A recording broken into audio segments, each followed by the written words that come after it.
In the summer of 1988, 27-year-old Deborah Honeywell was at a crossroads. After ending a relationship with the father of her infant daughter, the Orlando, Florida native was ready for a change. I was very much in love with my daughter's father, but it just didn't work out. So I felt very depressed, very hurt, very insecure. So when her brother in West Palm Beach offered to have her work at his fireworks business for a few weeks, Deborah jumped at the chance. I was in a floral business, but during the summertime, it slows down dramatically. My brother said he needed help, and I thought it was good that I got away from my daughter's father for a little while. But just a few days after arriving, Deborah couldn't help noticing one of her new co-workers, Scott Erskine. He was at my brother's house. He had come in. Scott was a very good-looking man. Nice to see you. When he smiled, he reminded me of the Tom Cruise look. The 25-year-old seemed quite taken with Deborah, too, as he laid on the charm. There was a lot of flirting. Let's go get together. He gave me all kinds of attention, and it took my mind off of my daughter's father. When the summer ended, so did their brief one-month fling. Deborah let Scott down gently and prepared to head back home to reopen her floral business. But Scott wasn't about to give up so easily. Scott followed me back to Orlando, and he pulled up right behind me. I felt like he was disrespecting me. I told you, I can't do this, okay? But I thought it was more like puppy love. He got attached, and he didn't want to let go. Scott left immediately, and Deborah didn't hear from him for weeks, until she received an unexpected phone call. I had gotten a call from a nurse at a hospital, and she claimed that he was walking down the street and had collapsed. Hey, is he all right? Scott got on the phone. Are you okay? Well, no. And said he had a broken neck in the past, and that he had a wire in his neck and it re-broke. I was like, you know, a person doesn't survive this. With no one else to turn to, Scott pleaded with Deborah to let him stay with her as he recovered. She relented, but not before doing a little homework. The hospital wouldn't release him unless somebody picked him up. I felt kind of sorry for him, basically. But I was concerned with my daughter in the house, so I went to the police department and did a background check on him. And he came up clean. That September, Scott moved in with Deborah. And to her surprise, he was a welcome source of company. They put a halo vest on him, and that was a little devastating to see, but he was helping me out in my business. We were becoming closer, and he was just great with my daughter. Scott made me feel wanted, secure. I really started to fall in love with him. Debbie seemed excited about Scott. Her happiness level instantly rose, and she seemed to be much more motivated to start going on with her life. When the halo vest finally came off, Deborah was thrilled when Scott surprised her with a marriage proposal. It was perfect. I felt so secure about my feelings for him, for his feelings for me, so I said yes. Then, just 2 months later, Deborah had a surprise for Scott. I'm pregnant. Really? I didn't know if I was so ready for that, but he was thrilled. Oh my God, that's awesome. The couple decided to tie the knot quickly, and a few weeks later, Deborah was escorted down the aisle and into the arms of her beloved. It was absolutely gorgeous. Everything seemed picture perfect. She was very, very happy, super excited. They looked like a very happy couple. I thought everything was going good. You know, I was gonna have that secure relationship that I've always wanted. But before long, Deborah and others would find themselves forced into unimaginable darkness as Scott revealed the evil within. I can't believe a man's capable of that. I just thought, oh my God, I was scared to death.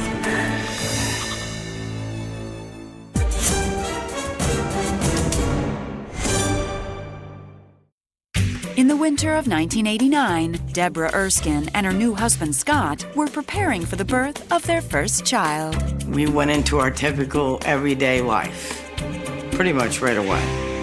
Everything was going good. But just a few weeks into their marriage, Deborah began noticing subtle changes in Scott's behavior.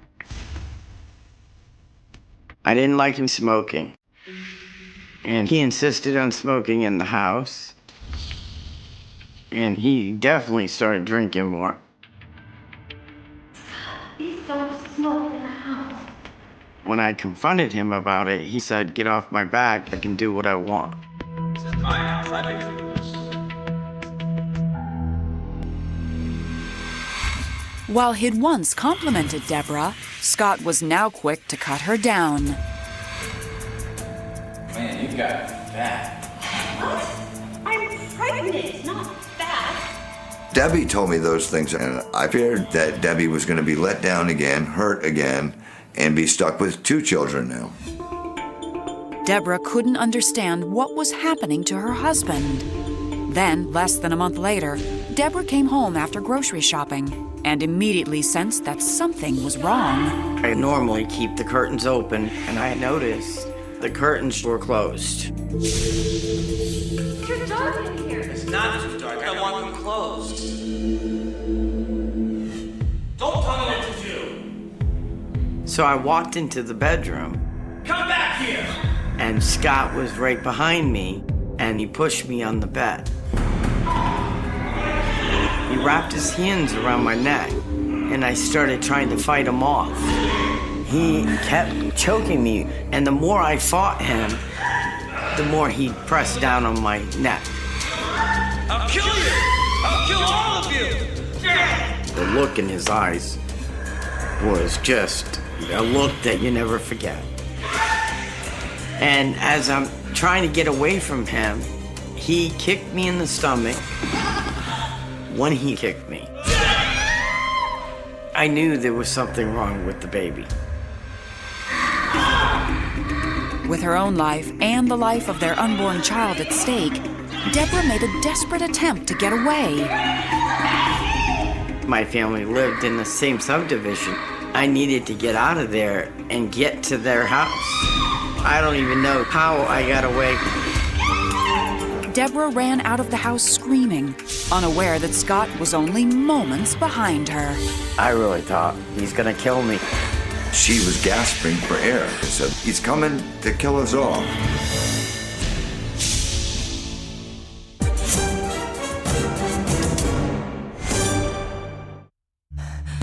In the spring of 1989, Deborah Erskine was 5 months pregnant and running for her life from her husband, Scott. I was running as hard as I could to get away from him. And I got to my family's house. The front door flies open, and Debbie falls halfway in, and she's gasping for air. I ran over to pick her up, and she managed to get the words out. "He's coming to kill us all." He's coming to kill us! And Scott drove up right after I got there. He's trying to kill me! And then Vance went out the door. All I knew is I just wanted to get my hands on him. I opened the door to the van, and I took the back of his head and I started smashing it. By this time, 6 neighbors are on the sidewalk. Everybody's calling 911. I felt like I was defending my family for their lives. Within minutes, police were on the scene.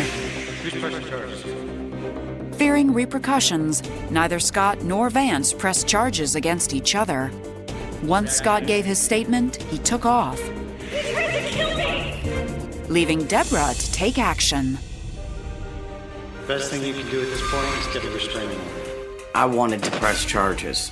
I had told him what he did, But they were saying basically it was a he said, she said. Just don't have you on our witnesses. It's crime. So it would be better if I got a restraining order and have him served, because the restraining order would make him leave the house. But there were more immediate concerns. I knew something was seriously wrong with the baby. Deborah's sister rushed her to the nearest hospital. When I got to the hospital, they said I dilated 2 centimeters. And they gave me 3 choices: either be prepared for him to be mentally retarded, have an abortion, or I can keep him and take a chance and hope for the best. I knew in my heart of hearts that I needed to take that chance. Deborah was released from the hospital and immediately filed a restraining order against Scott. But when she returned home, Scott was waiting. What are you doing here? You have to leave. He decided to leave. I was scared to death. I didn't know where he was going, and I didn't care where he was going.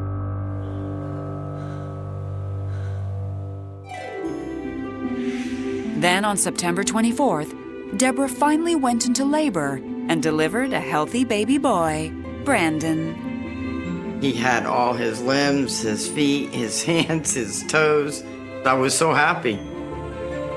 Once back on her feet, Deborah promptly filed for divorce, and Scott didn't fight it. The marriage was done. It was over. And I got sole custody of Brandon.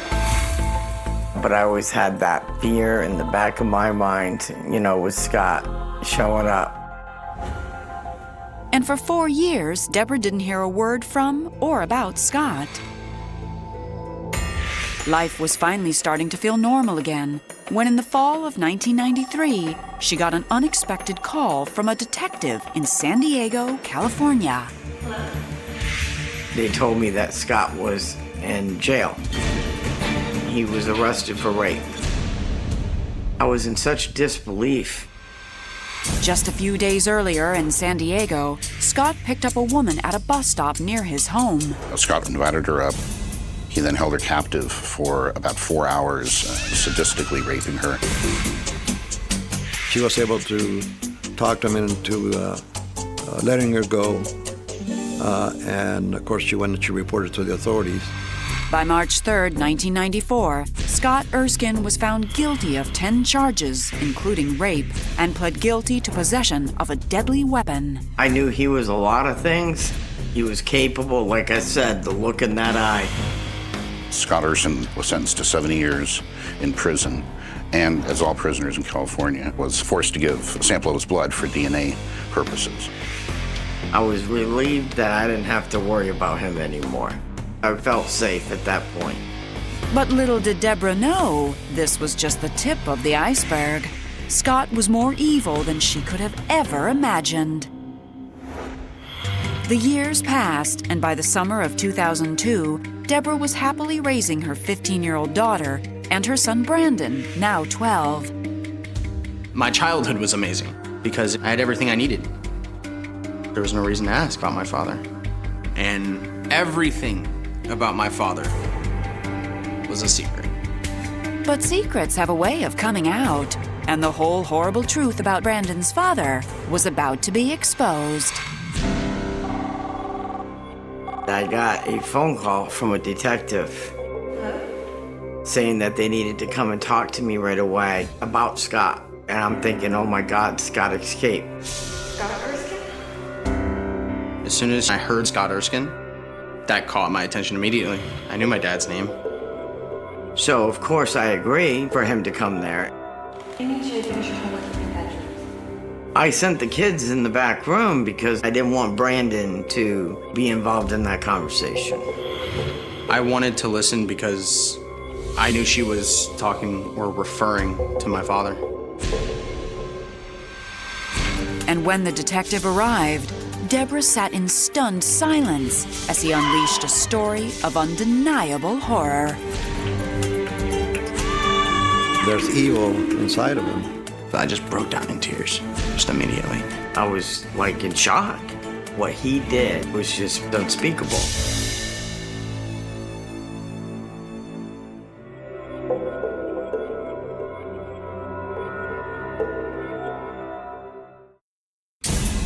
In the summer of 2002, Deborah Erskine sat in dismay as a detective from San Diego told her a horrific story about her ex-husband, Scott. He started to explain why he was there.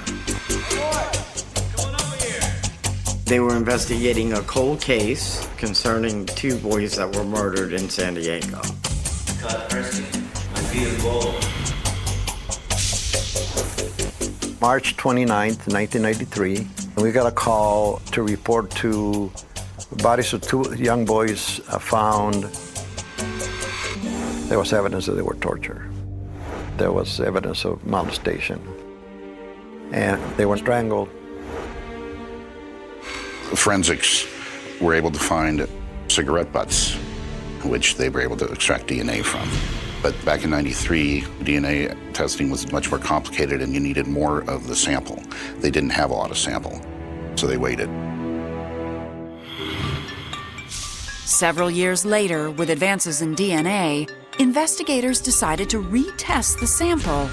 We got a hit with an individual by the name of Scott Erskine.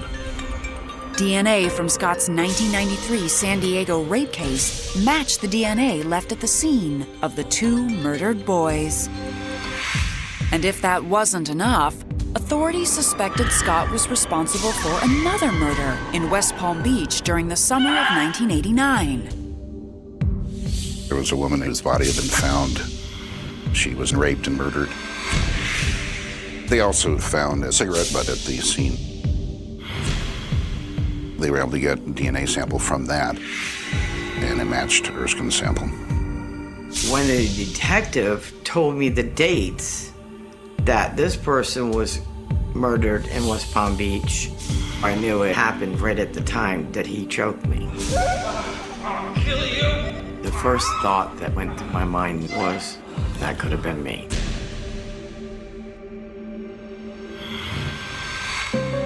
It's so surreal. I didn't think it could really happen to me. Never in a million years would I think that I was married to a serial killer.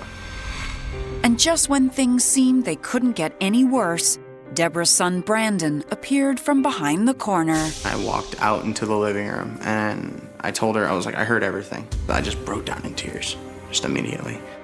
This is what my father did, and what does that make me? I just started crying my eyes out and just hugging him. As the San Diego prosecutor prepared his case against Scott, more details of his violent history came to light. In 1980, when Scott was just 17 years old, he attacked a 14-year-old boy. Erskine had done a job as a youth counselor when he saw this boy and attacked him, beat him severely, sexually molested him. Unbelievably, Scott served only 4 years before he was released in 1984. Just 4 years before moving to Florida and meeting Deborah. I was in shock. All I can do is reflect back to when I did the background check. And nothing came up. And I kept thinking, why did nothing come up? When Deborah met Scott, his previous crime had been committed in California and was not reported to Florida authorities. You have California and Florida. And back in those days, you know, there was not that connection. In September 2003, Scott Erskine went to trial in San Diego for the murders of the 2 boys. He was found guilty and sentenced to death in June 2004. 2 months later, Scott pled guilty to the murder of the woman in West Palm Beach and received a life sentence. He's gonna have to answer for what he's done. He's gonna definitely have to answer to God on this one. What he did is just unspeakable. Somebody like that doesn't deserve to be living.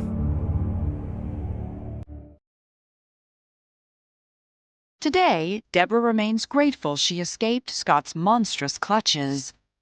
I really believe my family saved us. Had my family not been there, I believe I would be dead, and my son would be dead. With her daughter now on her own, Deborah continues to focus on Brandon. It took a long time, but Brandon's doing good. And he's left the thought of his father. I literally stopped thinking of him. So that way it's not painful when he is dead. Because I don't want to know when he's dead. Just let it happen. This is a new journey for the two of us. And I'm very excited for that new journey to start.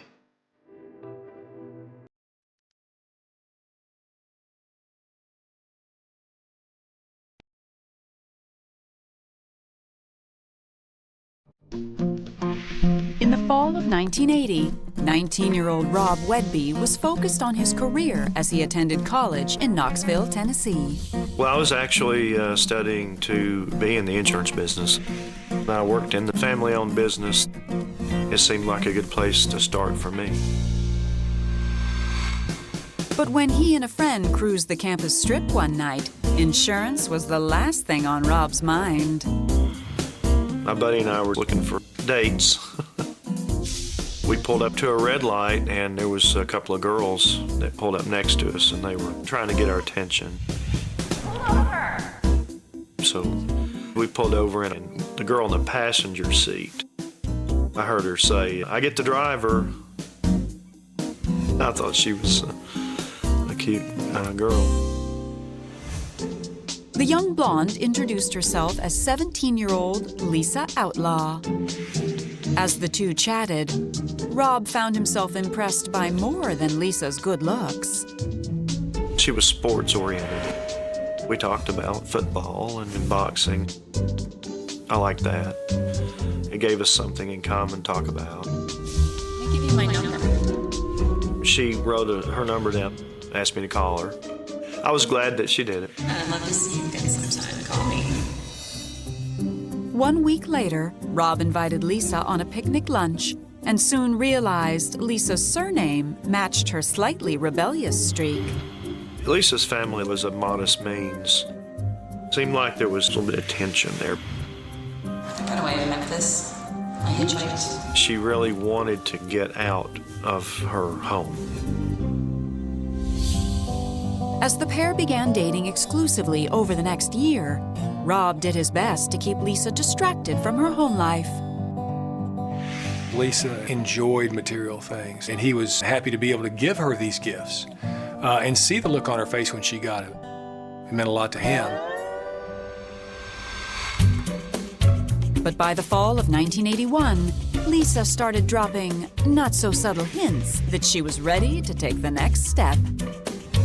Lisa wanted to get married, and I wanted to live together for a while first. But she said she wouldn't do that. If I wanted to do that, we had to get married. Rob was torn, but he wouldn't have to waffle on a decision for long. So I get a call from her one day, and her tone is rather upset. She said, "I'm pregnant." I don't know what to do. It scared the hell out of me, to be real honest about it. Pregnant? Really? It was quite a shock. I thought, well, we're going to get married and raise this child together. Lisa was extremely excited. She was walking on water. But just 2 months into wedding planning, Lisa casually dropped a devastating bombshell. Lisa said, "So I've been meaning to tell you I'm not pregnant. I found out the other day." What? I made a mistake. Probably could have knocked me over with a feather. And it was no big deal to her. It was very confusing. But I didn't want to go back on my word. I'm sorry. So on a warm summer day, Rob married Lisa at his family church as planned. I felt like I was going to pass out. I wanted to run out of there. Rob was getting more and more nervous, but I remember saying it's going to be just fine. It was kind of stressful that day, but it turned out nice. They were the perfect couple. 3 years later, life only got better for the couple when they discovered Lisa was pregnant again and successfully delivered a healthy baby boy. Everybody was just bouncing off the walls, ecstatic. They seemed to be the picture-perfect, storybook-ending happy family. But this young family's perfect world would take a devastating turn when Rob's beautiful bride did the unimaginable. She was like a black widow. Lisa would do anything to get what she wanted. I never thought she was capable of anything close to that. I didn't even recognize her.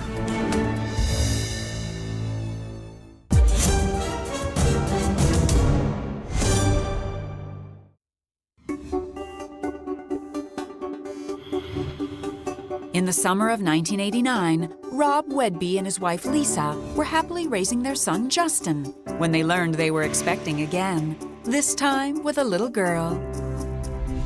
Lisa was happy. She was pretty excited, pretty giddy.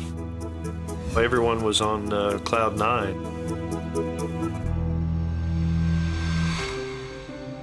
But 9 months later, when Lisa delivered baby Brittany, smiles of joy were suddenly replaced with concerned whispers. The doctor said, I have some bad news for you. Unfortunately, the news is not good. Brittany has Down syndrome. I don't wish that news on my worst enemy. I was at the office and the clerk said, Rob's on the phone, for you. He said, well, we were just told that we have a Downs baby. It was just devastating. But Rob's feelings were quickly overshadowed by Lisa's reaction. Lisa came unglued. Just absolutely went berserk. It's your fault. It shocked me. She was a level of upset that I don't recall ever seeing.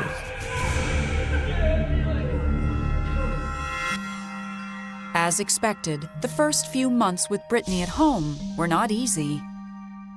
Lisa had led a perfect life, and Brittany's birth changed all that. I don't think she was mentally nor emotionally prepared to handle that.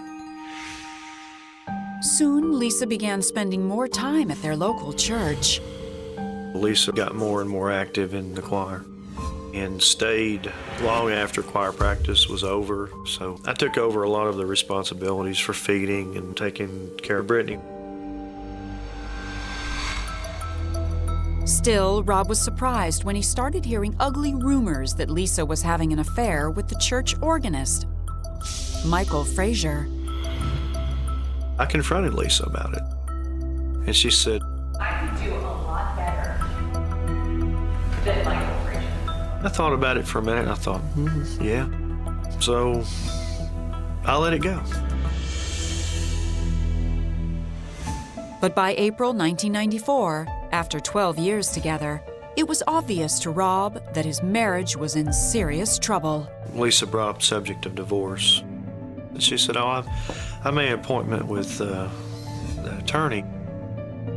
I was coming to the realization that, well, maybe this is where we're going, even if I don't want to. So I said, hey, I'll just meet you there then. But when I walked in, you would have thought I was Clint Eastwood with a 44 Magnum out. I'll be right back. The attorney came out, and she said, I'm going to call 911. You need to leave now. So I left, thinking, what in the world?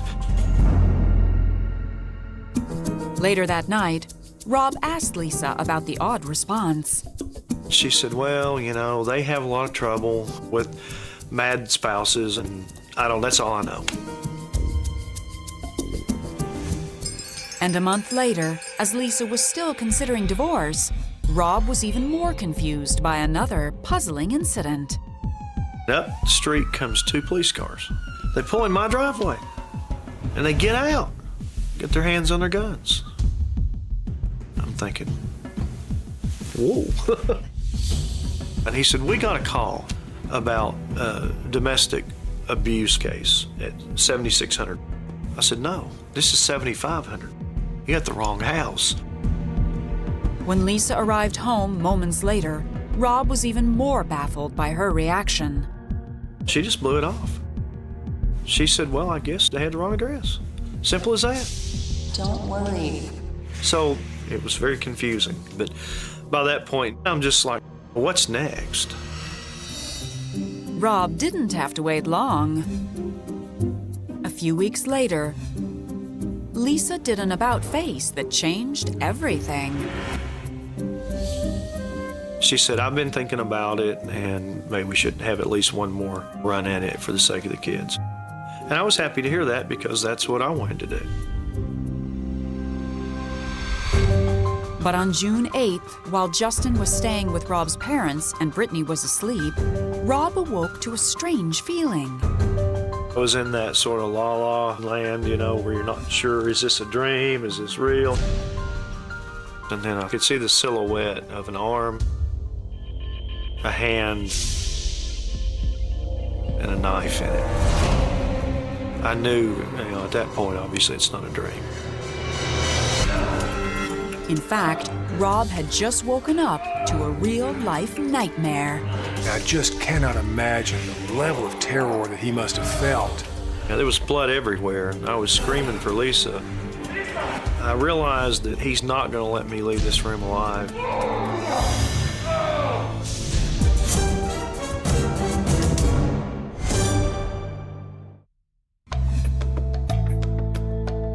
On June 8th, 1994, after reconciling with his wife Lisa, Rob Wedby awoke to his worst nightmare. Somebody was trying to kill me. I thought it was an intruder, a murderer. He was trying to stab me in the neck. But he missed, and he cut my earlobe pretty much off.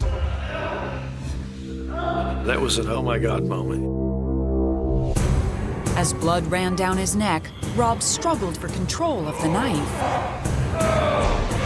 I got a hold of his wrists and rolled him into the floor and got around behind him. I started calling for Lisa. No answer. The first thing I thought is maybe he has actually killed her first. And then I started worrying about Brittany. So all kinds of things are going through my head. Just then, the knife-wielding intruder broke free. I grabbed for his left wrist and I got the knife blade. Cut the base of my thumb down to the artery. That hurt like a son of a gun. It was bleeding profusely. I was getting tired, and I was losing my grip on his wrist because of the blood. I felt like the longer I stayed in that room, the less my chances of survival would be. Suddenly, Rob looked up and saw what seemed like a vision.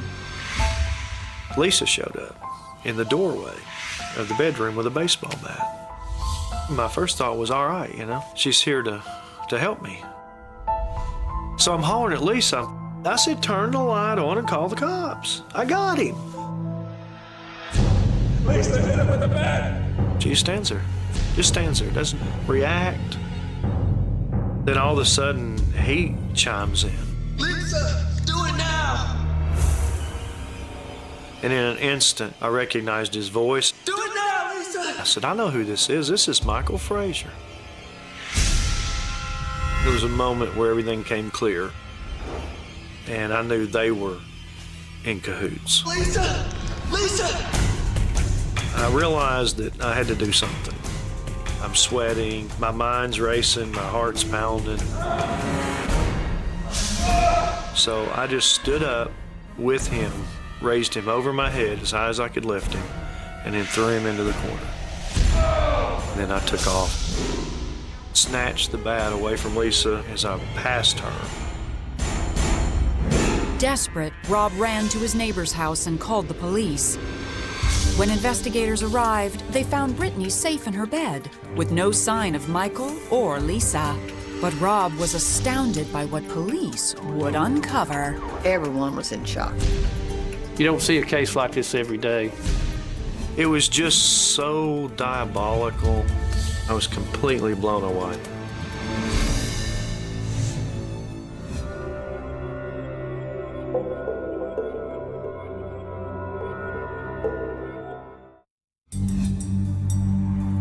On the morning of June 8, 1994, Rob Wedby stood shaken and bleeding as police searched for his wife Lisa and his attacker, Michael Frazier. The first officer questioned me, and I told him that Michael Frazier had attacked me in my bed with a knife, and my wife was involved in it. I sustained a severed earlobe and a severed artery and tendon in my thumb. While Rob was treated for his injuries, police located Lisa at a neighbor's house. Lisa told us a stranger broke into the home in the middle of the night and attacked the sleeping couple, but we couldn't substantiate any injuries she'd suffered. She was very emotionless about it. Lisa had all the signs of deception. After several hours of interrogation, Lisa finally cracked.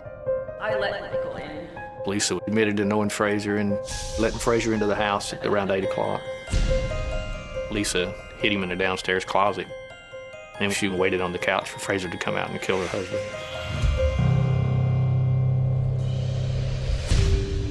Lisa Wedby was arrested and charged with attempted first-degree murder and conspiracy to commit first-degree murder.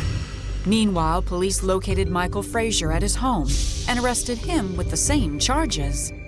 When they hauled her off to jail and they hauled him off to jail, I was in shock. I never thought she was capable of anything close to that. As Rob's injuries healed, he began to look back at the strange events over the past several months. Everything came clear as to what was going on. Lisa was having an affair with Michael. Lisa filed to get a protective order on the grounds that Rob was abusing her. That explained the crazy incident. When I went up to the attorney's office, I think she had told them that, I had threatened her. Then there was the mysterious domestic abuse call that sent police to Rob's home. Lisa had convinced Michael that she was a victim of domestic violence. I think Michael Frazier made the fraudulent 911 call to set me up. Problem is, Lisa hadn't gotten home before he made the call, and he told police the wrong address.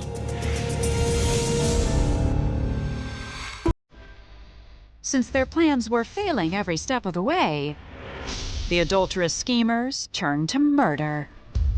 If Rob Whitby had been killed, Lisa would stand to inherit the house, the property, all the money from any insurance policies, above $1 million. She would have gained not only her freedom, but financial freedom. I was disgusted. It is hard to believe that, someone that you've been married to, had children with, could actually be that cold. In September 1995, Michael Frazier was convicted of attempting to commit voluntary manslaughter. He was sentenced to 4 years in prison. I was very disappointed in the verdict. I believe he committed attempted first-degree murder because there was premeditation. I think he was manipulated by this woman. She apparently was able to convince him that she was in danger and Rob Whitby had to be killed for her to be safe. But he stood to come away with quite a bit of money and a beautiful companion. On June 24, 1996, Lisa Wedby pled guilty to solicitation for murder to avoid a potential 25-year prison sentence. Unbelievably, she received only 1 year in jail, followed by 3 years of probation. In my opinion, to do the things that Lisa was contemplating, she got it. No sentence. She did virtually no time. I was very disappointed. I regret the fact that I was not aggressive enough and that I didn't press harder to take that to trial. After 13 years of marriage, Rob filed for divorce and received full custody of Justin and Brittany. I guess I'm grateful after all that at least the children are safe. Lisa never asked about the kids. She never mentioned them. Let's just say there's a special place in hell for people like that.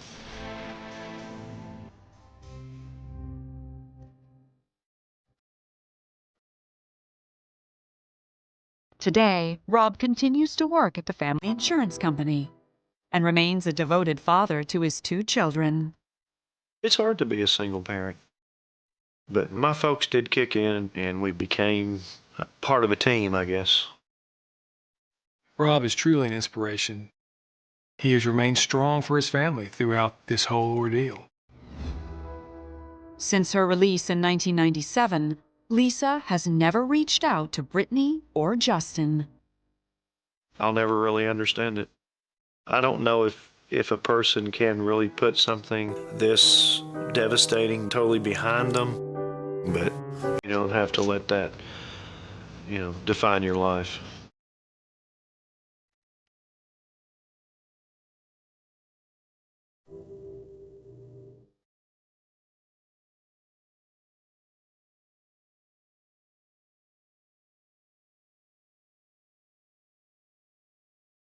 The night the city froze was not the coldest night Berlin had ever seen. Yet people still remember it as the one where the shadows seemed to thicken, where every alleyway hummed with a quiet tension no one could explain. It was the night a 15-year-old girl vanished between two street lamps on a stretch of cobblestone barely 30 meters long, a place so ordinary that the disappearance felt like a message, a warning, a fracture in the rhythm of a neighborhood that believed itself safe.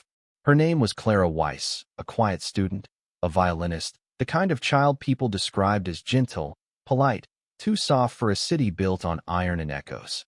And yet it was her absence, not her presence, that carved itself into Berlin's memory, leaving behind a cold case that would outlive entire police divisions, a case that would resurface decades later and ignite a wave of public outrage so fierce it shook institutions people once trusted. It began with a single phone call, a trembling voice reporting that Clara had failed to return home from her evening rehearsal at the community hall. The building was old, worn down by decades of footsteps and seasons, sitting at the edge of a quiet residential street in Marzahn. Her violin was still in its case, leaning against the wall exactly where she'd placed it after her final scale. The conductor recalled seeing her lace up her boots, wave goodbye to her classmates, and step out into the crisp December air. She should have turned left, walked straight for 6 minutes, cut through the narrow passage near the bakery, and reached her front door before the hour grew late. Instead, she dissolved into the night like a breath against glass, leaving behind no footprints, no struggle, no sound. Nothing but an ache that spread through the community like frost creeping along a window pane. Detectives arrived before midnight, combing through the neighborhood with flashlights that sliced through the fog. Parents watched from balconies with blankets wrapped around their shoulders. Children peered from half-closed curtains, sensing the fear in their families' movements. Police dogs circled the block again and again, confused by the lack of scent beyond the first few meters from the rehearsal hall. As if Clara had stepped into thin air, as if the earth had swallowed her. The headlines came swiftly. Berlin teen vanishes without trace. Cold case fears rise. Reporters gathered outside the Weiss family apartment, asking questions no parent should ever hear. Did Clara have enemies? Was she in trouble? Had she run away? Every question struck like a stone, because none of them made sense. Clara had left with her sheet music neatly folded in her coat pocket. She had planned to bake cookies with her mother the next morning. She had told her younger brother she'd help him study for his math test. There was no fight at home, no secret relationship, no sign of rebellion. Just a bright girl swallowed by a quiet night. Police expanded their search radius. They interviewed everyone who lived or worked within a kilometer of the hall. A mechanic claimed he saw a dark car idling near the bakery shortly before Clara would have passed, but he couldn't recall the plate number, the model, or even the color with certainty. Fog blurred everything, he insisted. A retired teacher reported hearing tires screech around 9:30, but her hearing aid malfunctioned that evening, and she later admitted the sound might have come from the television. A teenage boy said he spotted a tall figure in a heavy coat leaning against a lamppost near the alley, but when pressed for details, he faltered. He was afraid of the police, afraid of being blamed, afraid of becoming tangled in something he didn't understand. Every lead fizzled into nothing. Every clue evaporated before investigators could touch it. And beneath it all, Berlin hummed with unease, whispers rising in cafes, in trams, in school hallways. Cold case. Missing girl. Strange night. No evidence. It was the kind of disappearance that nurtured fear. If someone as careful and predictable as Clara could vanish, then anyone could. Days turned to weeks. Weeks to months. Posters faded on lamp posts, their colors bleached by winter sun. Search parties dwindled. Detectives rotated off the case. Hope became something people clung to only in private, something fragile enough to shatter at a glance. And then came the rumor. Someone claimed Clara had been seen near the industrial district 3 nights after her disappearance. Someone else swore they heard she'd boarded a train heading west. Another insisted a shadowy man had been following her for months. None of the rumors could be proven. None could be dismissed. They piled onto each other until the original truth became buried beneath a mountain of speculation, turning the cold case into a ghost story whispered by teenagers daring each other to walk the same narrow path Clara had taken. Years passed. Families moved away. Children who had once watched from windows grew into adults who still remembered the flicker of police lights on the cobblestones. Reporters occasionally resurfaced the story for anniversary articles. But with time, even outrage dulled. Even grief became something folded neatly into the past. Yet the Weiss family never moved. They kept Clara's violin hanging above the mantel. They kept her room intact, dusted weekly by hands that trembled with age. Her mother refused to change the curtains, claiming the sunlight still fell across the bed the way her daughter liked it. Her father kept a journal filled with dates, clues, and unanswered questions, returning to it every night as though by sheer force of will he could rewrite the ending. Their persistence turned into a monument of sorrow in the neighborhood, a reminder of what had been lost, a reminder of what had never been found. Then, 28 years later, long after the case had been boxed, archived, and nearly forgotten, a demolition crew unearthed something beneath the concrete floor of an abandoned warehouse in Lichtenberg. The building had been empty for over a decade, once used for storage, later for nothing at all. It stood like a skeleton against the skyline, its windows shattered, its hallways echoing with the ghosts of footsteps long gone. No one expected the warehouse to hold answers. No one expected it to breathe life back into a cold case colder than the winter it was born in. But when the workers' drills cut through the hardened cement, they struck something softer, something that should not have been there. A shallow chamber, worn fabric, a fragment of a silver clasp, and then bone. Police cordoned off the area within minutes. Reporters crowded the scene before the forensics team even arrived. Breaking: human remains discovered during demolition in Lichtenberg, possible link to historic cold case. Cameras zoomed in on every movement, every expression, as if searching for the truth in the smallest gesture. The city held its breath again, just as it had in 1995, as if the past had finally decided to claw its way back to the surface. Inside the chamber lay a set of remains so fragile they crumbled at the slightest touch, yet intact enough to reveal the outline of a teenage frame. Forensic anthropologists worked silently, aware of the weight of every brushstroke. A lock of hair still clung to the skull, preserved by time and darkness. And near the ribs, wrapped in decayed cloth, a small object glimmered faintly beneath the dust, a violin pin, engraved with the initial CW. The revelation spread through Berlin like a shockwave. People who had been children in 1995 called their parents in disbelief. Teachers paused lessons to read updates aloud. The Weiss family received a call they had feared and longed for in equal measure. Their daughter was found. Their daughter had been beneath the city all along.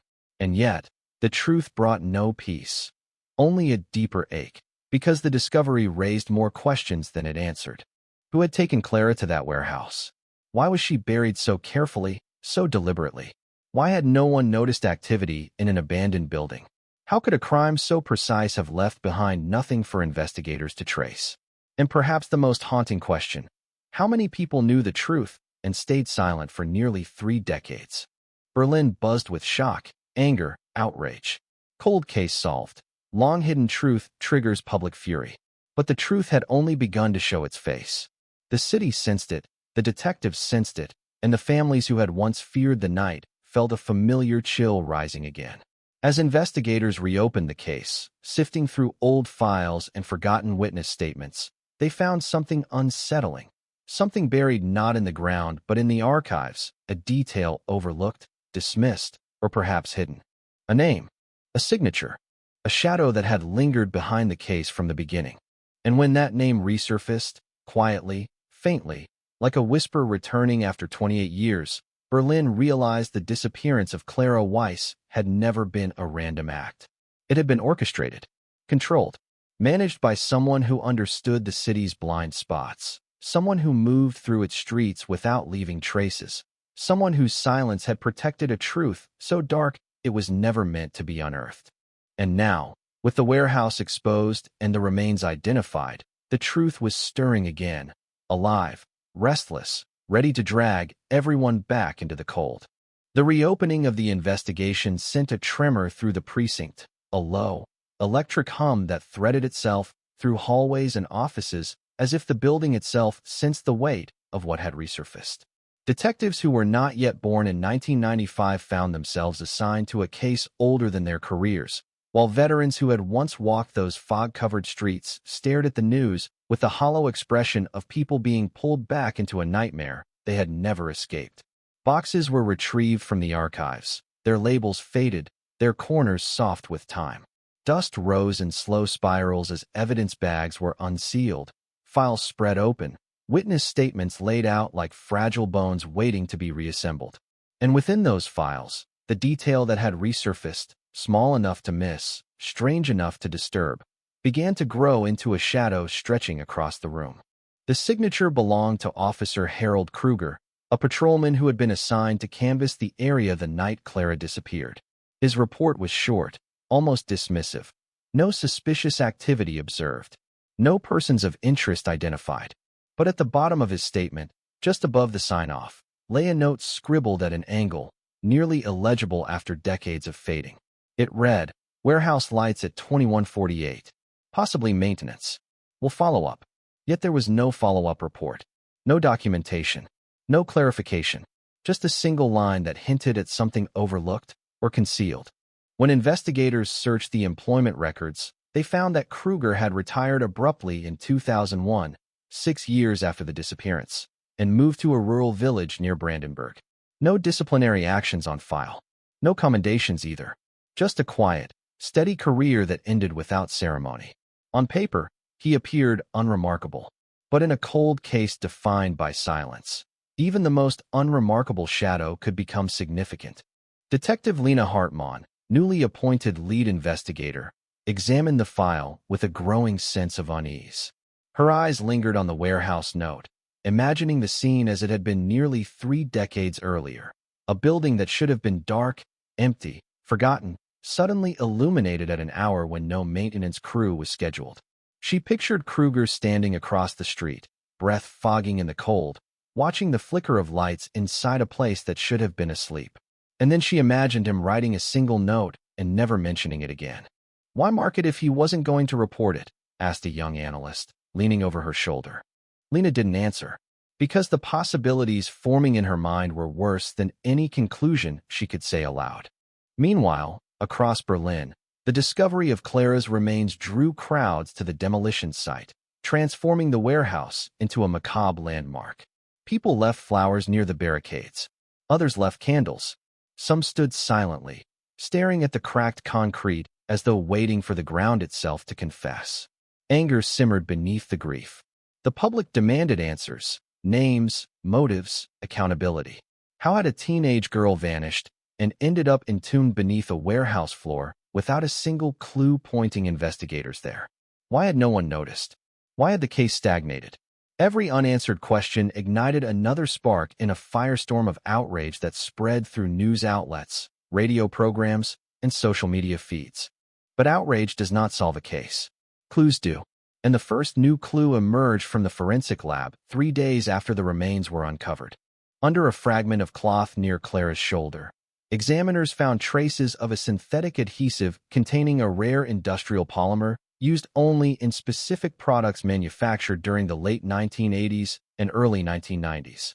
The polymer matched a discontinued brand of heavy-duty tape commonly used for packaging machinery parts, tape distributed exclusively to factories, not households. Its presence meant Clara had been restrained, or at least handled, with materials far from ordinary. It meant whoever had taken her had access to industrial supplies. It meant the warehouse, long thought abandoned, had likely seen activity more recently than anyone realized. The discovery deepened the mystery, but for the Weiss family, it reopened a wound that had never fully closed. Clara's mother sat in the living room beneath her daughter's framed school photo, listening to the police update with trembling hands. Her father remained silent, staring at the violin on the mantel, remembering the way Clara had played the same 3 notes when she was nervous, the way her fingers fluttered like wings over the strings. Every new detail was a blade, necessary, but painful. Lena visited them personally, refusing to let the news reach them through reporters. She spoke gently, carefully, but with the honesty they deserved. And when she stepped outside, closing the apartment doors softly behind her, she made a silent promise. Whatever truth had been buried all these years, she would unearth it, even if the city did not want her to. 2 days later, her team interviewed former Officer Kruger. He lived in a modest house overlooking a field of wind turbines, the kind of place where silence pressed heavily against the walls. His hair was white now, his voice slower, his hands slightly unsteady. But when they asked him about the warehouse note, his eyes sharpened with something that resembled surprise or fear. "I don't remember writing that," he murmured, adjusting his glasses. "Lights at the warehouse. Maintenance crews, perhaps it was nothing. Perhaps I misinterpreted. But you wrote that you would follow up," Lena said, her tone steady, probing. Kruger paused. The ticking of a clock filled the room, slow and deliberate. "I must have done so," he said eventually. "If I didn't document it, then it must not have been significant." "Or," Lena added quietly, "you were told not to." His gaze flickered, just for a moment. But it was enough. He ended the interview early, claiming exhaustion. As the detectives walked back to their car, Lena glanced over her shoulder, catching sight of the old patrolman watching them from behind a curtain, his expression unreadable. She sensed something withheld, something he could not, or would not, speak. Back at the precinct, analysts cross-referenced the warehouse's past ownership. In 1995, it belonged to a logistics company with ties to several small factories on the outskirts of Berlin. One of those factories had produced the exact industrial tape found in the chamber. Another had filed for bankruptcy 6 months after Clara's disappearance, citing financial instability. Yet the owner, a businessman named Victor Langen, had quickly opened a new operation under a different company name, a maneuver that raised questions but had never been investigated. Langen's name surfaced again in a separate file, a witness statement from a teenager who had reported seeing a tall man in a heavy coat near the alley Clara would have passed. The statement had been marked as unreliable and later disregarded. But the physical description, tall, broad-shouldered, moving with purpose, aligned with Langen's build at the time. It was not proof, but it was enough to draw attention to a man who had somehow slipped beneath the radar. As Lena pored over old surveillance photos from the area, she noticed something unsettling. In 3 different images, taken from separate intersections, on separate days, Langen appeared close to Clara's school route, always in the background, always walking in the same direction. Coincidence could not be ruled out, but coincidence also could not be trusted. The pieces were forming a shape, but not yet a picture. A patrolman with a forgotten note. A warehouse with lights on when it should have been dark. A businessman with access to industrial tape. A teenage witness dismissed without reason. Threads that had been ignored, cut, or tied off too quickly. Threads that now tangled together. Meanwhile, public outrage continued to grow. Protesters gathered outside the police headquarters, holding signs demanding transparency. Former classmates of Clara recorded videos recounting their last memories of her. Teachers posted tributes. Journalists dug into archived interviews. Berlin felt the pulse of its old wound, freshly torn open. People questioned whether authorities had failed Clara, whether the truth had been buried alongside her. Inside this storm of anger and fear, another discovery emerged, one that pulled the investigation into darker territory. A forensic technician analyzing Clara's clothing found microscopic traces of a chemical preservative used primarily in photography studios during the early 1990s. The chemical, now banned due to toxicity concerns, had been used to treat photographic paper and fix images in darkrooms. Its presence suggested one chilling possibility. Clara had been in a place where photographs were developed, possibly a private darkroom, possibly a studio owned by someone who had reason to avoid digital tracking. Investigators traced suppliers of the chemical and found only a handful of studios in Berlin that had purchased it in 1995. Most had closed or changed ownership. But one name stood out. Langan had co-owned a small photography shop 2 blocks from the community hall where Clara rehearsed. The shop closed in 1997, its records incomplete, its inventory unaccounted for. The pattern sharpened. The shadow grew clearer. Yet something still felt off, an invisible thread tugging at the edge of Lena's thoughts. The warehouse note, the silence, the forgotten follow-up, the proximity of businesses to Clara's daily route. It felt orchestrated, controlled, too neat to be coincidence, too fragmented to be complete. Then, as the team prepared a warrant to search Langan's old properties, a new report landed on Lena's desk. A demolition worker from the warehouse had come forward. He claimed that 2 nights before the remains were officially uncovered, he had seen an unfamiliar man near the locked gate. The man appeared nervous, glancing repeatedly at the building. He carried a small duffel bag and left quickly when approached. The worker described him as older, white-haired, walking with a slight limp. The description matched one person, Officer Harold Kruger. And suddenly, the case was no longer about what happened in 1995. It was about who had returned in 2023 and why. The revelation that Kruger had been seen near the warehouse only days before the remains were found spread through the precinct like a shockwave, tightening the air and sharpening every glance exchanged between officers. It was as if the past and present had collided in a single instant, cracking open a door that had remained sealed for nearly 3 decades. Lena read the worker's statement twice, then a third time, letting each word settle into place with the weight it deserved. A retired patrolman, long removed from duty, appearing at the site of a cold case just before it resurfaced. There was no version of the truth where that was meaningless. It was a thread too deliberate to ignore, too suspicious to dismiss. And beneath that thread, Lena sensed something darker. A fear so entrenched it had followed Kruger for years, pulling at him until he could no longer stay away. The team moved quickly. Surveillance footage from surrounding streets was requested, though most cameras in the area were newer installations with limited archival reach. They found only one angle, grainy, captured from a warehouse across the street, showing a single figure lingering near the gate on a fog-draped evening.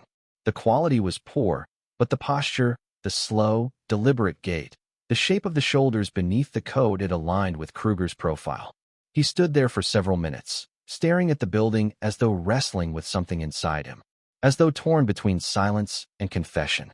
And then he walked away, vanishing into the mist with the same quiet finality that had once obscured the truth of Clara's disappearance. When Lena confronted him during a second visit, she found him sitting at the edge of his garden, hands clasped tightly, eyes unfocused. He looked older than he had days before, as if time had accelerated, grinding him down with secrets too long carried. "Why were you at the warehouse?" she asked, her voice measured but firm. He inhaled sharply, the breath trembling in his chest. "I don't know what you're talking about." "Someone saw you," she replied.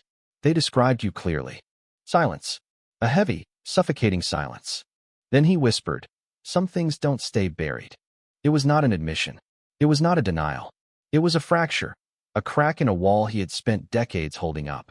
But before Lena could press further, Kruger's wife stepped outside, her expression tight, protective, urging the detectives to leave.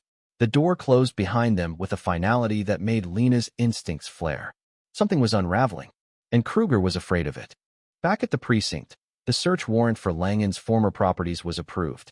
Teams deployed to 3 sites, an abandoned factory in Falkenberg, a shuttered storage unit near Köpenick, and the old photography studio tucked between a bakery and a narrow residential alley. The last location drew the most attention. Not only had the chemical preservative been traced to the studio, but archived city permits showed that Langan had installed additional electrical wiring in 1994, wiring capable of supporting a small darkroom. The studio had been closed for years, windows boarded, doors locked. Dust layered the exterior like a second skin. Yet as investigators broke the rusted lock and stepped inside, they felt the odd certainty that the building had been waiting for them. The interior smelled of mildew and old chemicals. Shelves sagged under the weight of forgotten equipment. Faded photographs curled at the edges, their subjects unrecognizable. And in the far corner, behind a torn curtain, they found the remnants of a darkroom.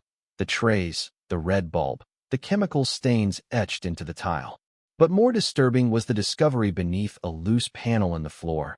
A small metal box wrapped in layers of deteriorated tape, the same type of industrial tape found with Clara's remains. Inside the box were photographs. Black and white. Unlabeled.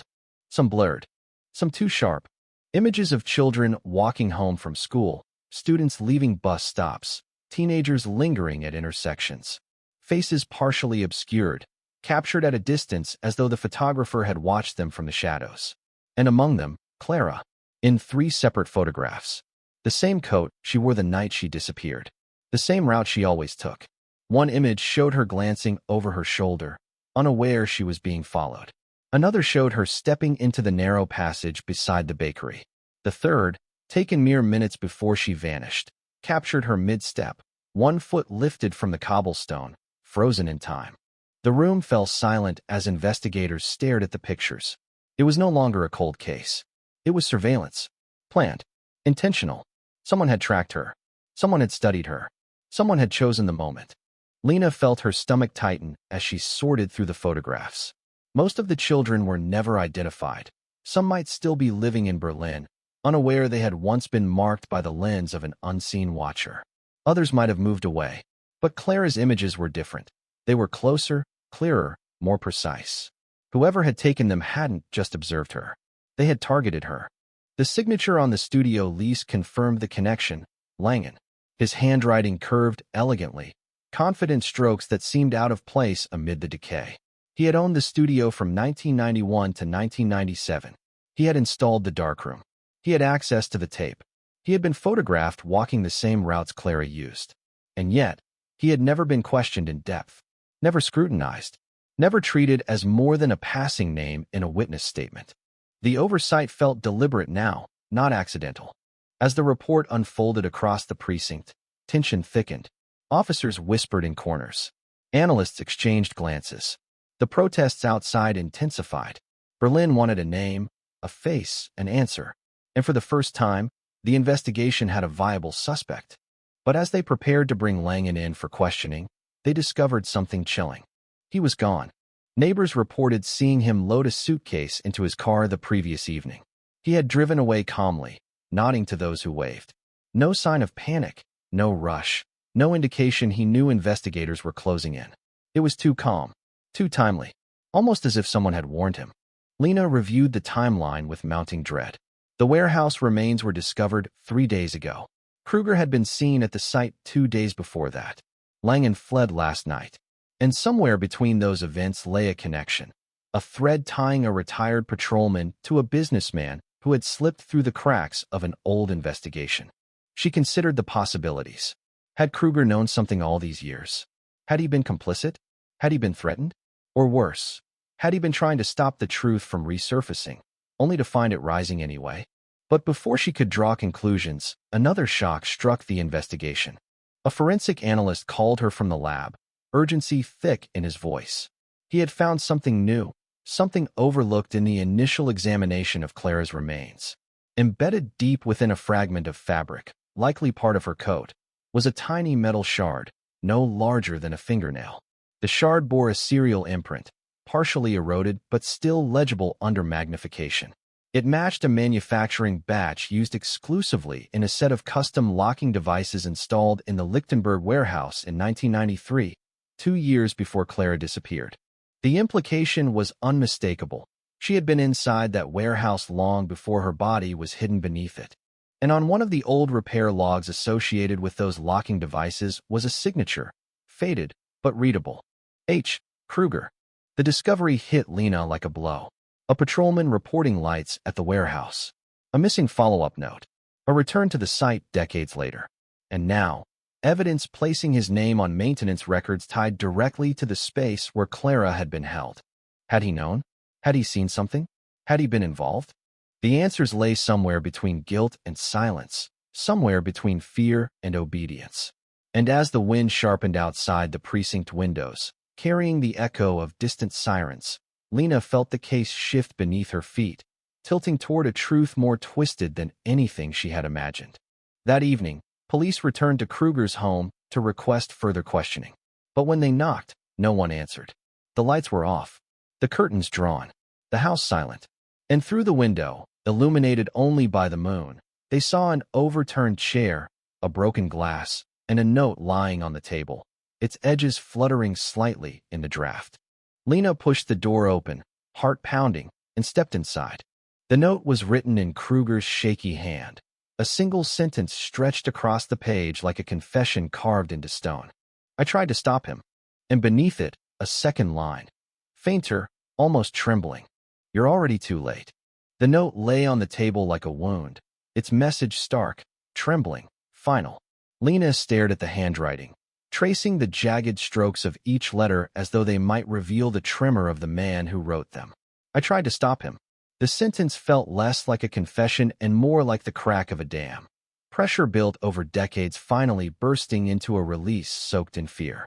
But the second line chilled her more deeply. You're already too late. Too late for what? Too late for whom? The words echoed through the empty house, their weight pressing against the walls like a warning left by someone who had lived too long in the shadow of another man's power. The search of the house intensified. Officers moved through each room, calling Kruger's name even though dread told them they would not receive an answer. The bedroom was empty. The kitchen showed signs of hurried movement. A cupboard left open, a mug half filled, a coat missing from its hook. The back door was unlocked, swinging slightly in the breeze. Footprints led across the dew-dusted grass before disappearing into the tree line. A search team followed, flashlights slicing through the dark, but the trail evaporated into soil too soft to hold detail.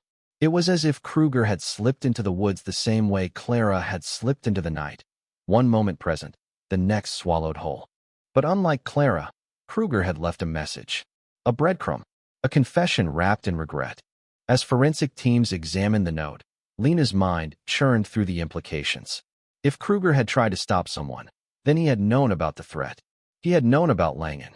Perhaps he had known about the warehouse, the darkroom, the surveillance, everything. The fact that he had returned to the warehouse 2 days before the remains were found meant something had stirred inside him. Fear, guilt, or the awareness that the past was resurfacing without his control. Lena examined the house again, slower this time, searching not for a person but for a pattern. In the living room drawer, beneath an old stack of utility bills, she found a faded newspaper clipping dated 1996. Family of missing teen pleads for answers. The corner was worn from handling. A circle of ink marked Clara's photograph. Below it, scrawled in a younger, steadier version of Kruger's handwriting, were 3 words, never should have happened. Upstairs, in a dusty box stored beneath the bed, they found a patrol notebook from 1995. Most of the entries were mundane, traffic incidents, noise complaints, patrol routes. But wedged between 2 blank pages was a loose sheet, torn from another notebook. On it was a rough sketch of the alley where Clara vanished. Arrows pointed toward the bakery, the street lamp, the narrow passageway. But one circle stood out, bold, dark, drawn with pressing force. It marked the exact spot where the teenage witness had claimed to see a tall man in a heavy coat. Beside the circle was a single question mark. Lena studied the mark for a long time. It felt like a whisper from the past, a glimpse into the moment Kruger allowed doubt to form. Doubt that had never been recorded, never pursued, never spoken. Why had he kept this sheet? Why had he hidden it? Why had he circled that spot? The possibility emerged slowly, coldly. He had suspected Langen even back then. He had seen something, or he had known something. And instead of pushing the investigation forward, he had stepped back into silence. But had that silence been a choice, or a consequence? The next morning, the analysis of the note returned from the lab. The handwriting was a match. The paper came from a pad found in the kitchen. The ink was fresh, but beneath the ink were faint indentations, marks from the page written before it. Forensic enhancement revealed 2 words repeated again and again, carved into the sheet like panic etched by a trembling hand. He's back. The phrase ricocheted through Lena's mind. If Langen had resurfaced, or if someone connected to him had reappeared, then the danger did not end with the discovery of Clara's remains. Something else was moving beneath the surface. Something alive, active, deliberate. The team intensified its search for Langen. His credit cards had not been used. His phone was off. Cameras captured his car heading south along the Autobahn before slipping out of view. Interpol was notified. Border alerts were issued. But he remained a ghost, vanishing with the same ease that had defined the early years of the investigation. Meanwhile, a deeper dive into his past revealed cracks in the facade he had so carefully constructed. A complaint filed in 1994, never pursued, mentioned an argument between Langan and a young employee at the photography studio. The employee claimed Langan spent hours in the darkroom with the door locked. He claimed Langan often left late at night, carrying bags whose contents he refused to explain. He claimed Langan photographed people without their consent. The complaint was dismissed as a workplace dispute, and the young man left Berlin shortly thereafter. His current whereabouts were unknown. Another lead emerged from a former factory worker who remembered Langan visiting the warehouse around the time Clara disappeared. He recalled seeing Langan in the building late at night, speaking with someone whose face he couldn't see, whose voice he couldn't identify. The worker assumed it was a routine inspection. Now, decades later, he realized the truth might have been far more sinister. The case was no longer a puzzle. It was a network, a web of silenced witnesses, overlooked clues, and connections that had been ignored until they bled into each other like spilled ink. But the most disturbing revelation came from the reconstruction of the warehouse chamber. As forensic architects mapped the layout, they discovered architectural irregularities, an interior wall that had never matched the original plans, an air vent sealed from the inside, and marks on the concrete indicating that part of the floor had been poured twice, once in 1993 and again in 1996. This meant the chamber had existed before Clara vanished. It meant the space had been used for something, possibly for someone, before she was taken. And the deeper they dug, the more unthinkable the implication became. Clara had not been the first. Lena felt the cold of that realization spread through her chest. It was not just a kidnapping, not just a murder. It was a pattern, a system, a structure built for concealment, used deliberately, methodically. And the man who had signed off on maintenance of the locks, Kruger, had known the warehouse was altered. Maybe he hadn't understood the purpose. Maybe he had. Either way, he had been close enough to see the edges of something horrifying. That afternoon, a new lead arrived from the digital forensics team reviewing the recovered photographs. Embedded in the metadata of 2 images, though partially corrupted, were timestamps indicating the photographs were developed on the same night Clara disappeared. And in the corner of one image, barely visible but unmistakable upon enlargement, was the reflection of a second person. Not Langan. Someone shorter, older, wearing a police-issued jacket. The room fell silent as the realization drew itself into clarity. Someone had stood behind Clara as her photograph was taken, someone wearing the same uniform Kruger once wore. But the reflection did not match him. The height was wrong. The build was wrong. This was someone else. Another officer. Another shadow. Lena's breath tightened. This was why Kruger had lived in fear. This was why he had watched the warehouse. This was why he had written the note. He had not been trying to protect himself. He had been trying to protect others from the truth. And the truth was expanding, spiraling outward from the photograph's reflection into the history of the precinct itself. But the revelation was not yet complete. Later that night, as Lena reviewed the case in her office, a call came through, urgent, shaken. A hiker in the forest near Brandenburg had found something near a stream. A shoe, a torn piece of fabric, and footprints leading down a steep incline. When police arrived, they found more signs of struggle, broken branches, disturbed soil, a crushed patch of grass. 20 meters downstream, tangled in reeds, they found Kruger's wallet, his ID, his badge, worn with age, and a second note, waterlogged but legible. He followed me. There was no body, no trace, just the feeling that the forest had swallowed him whole, and the echo of something monstrous moving closer. The forest felt unnaturally still, as if the trees themselves were holding their breath. Officers moved carefully along the riverbank, boots sinking into the damp soil, radios crackling softly under the canopy. Every broken twig, every disturbed leaf felt like evidence of a struggle that had happened only moments ago. But the forest offered no body, no direction, no trace beyond the wallet and the note. As though Kruger had been lifted out of existence mid-step. As though the same force that had swallowed Clara had now reached out to claim him. Lena stood at the edge of the stream, staring at the current as it curled around stones, pulling fragments of leaves downstream, carrying secrets with it. She knew instinctively that Kruger had not fled. He had been hunted. He followed me. The words clung to her thoughts like a cold hand closing around her spine. Whoever he was still out there. And he was no longer hiding in the past. He was moving now, acting now, shaping the present investigation with the same deliberate silence he had used nearly 30 years ago. A ghost in the trees. A shadow resurrected by the unearthing of Clara's remains. As forensic teams combed the area, Lena returned to her car, opened her notebook, and began outlining the threads converging around the case. Every detail pointed to a network larger than a single perpetrator. The darkroom, the warehouse chamber, the surveillance photographs, the maintenance logs. None of it could have been managed by one man alone. Someone had planned. Someone had watched. Someone had protected the truth. And someone had ensured that the case never truly surfaced. She thought of the reflection in the photograph, the silhouette of a police jacket. Not Kruger. Someone else. Someone who had been close enough to Clara to appear in the moment her image was captured. Someone who had stood just behind her, close enough to reach, close enough to guide her into the shadows. The realization pressed against her temples with a growing insistence. There had been a second officer involved. A partner. A handler. Someone who had carried authority in 1995. Someone whose silence had shaped the investigation from the inside.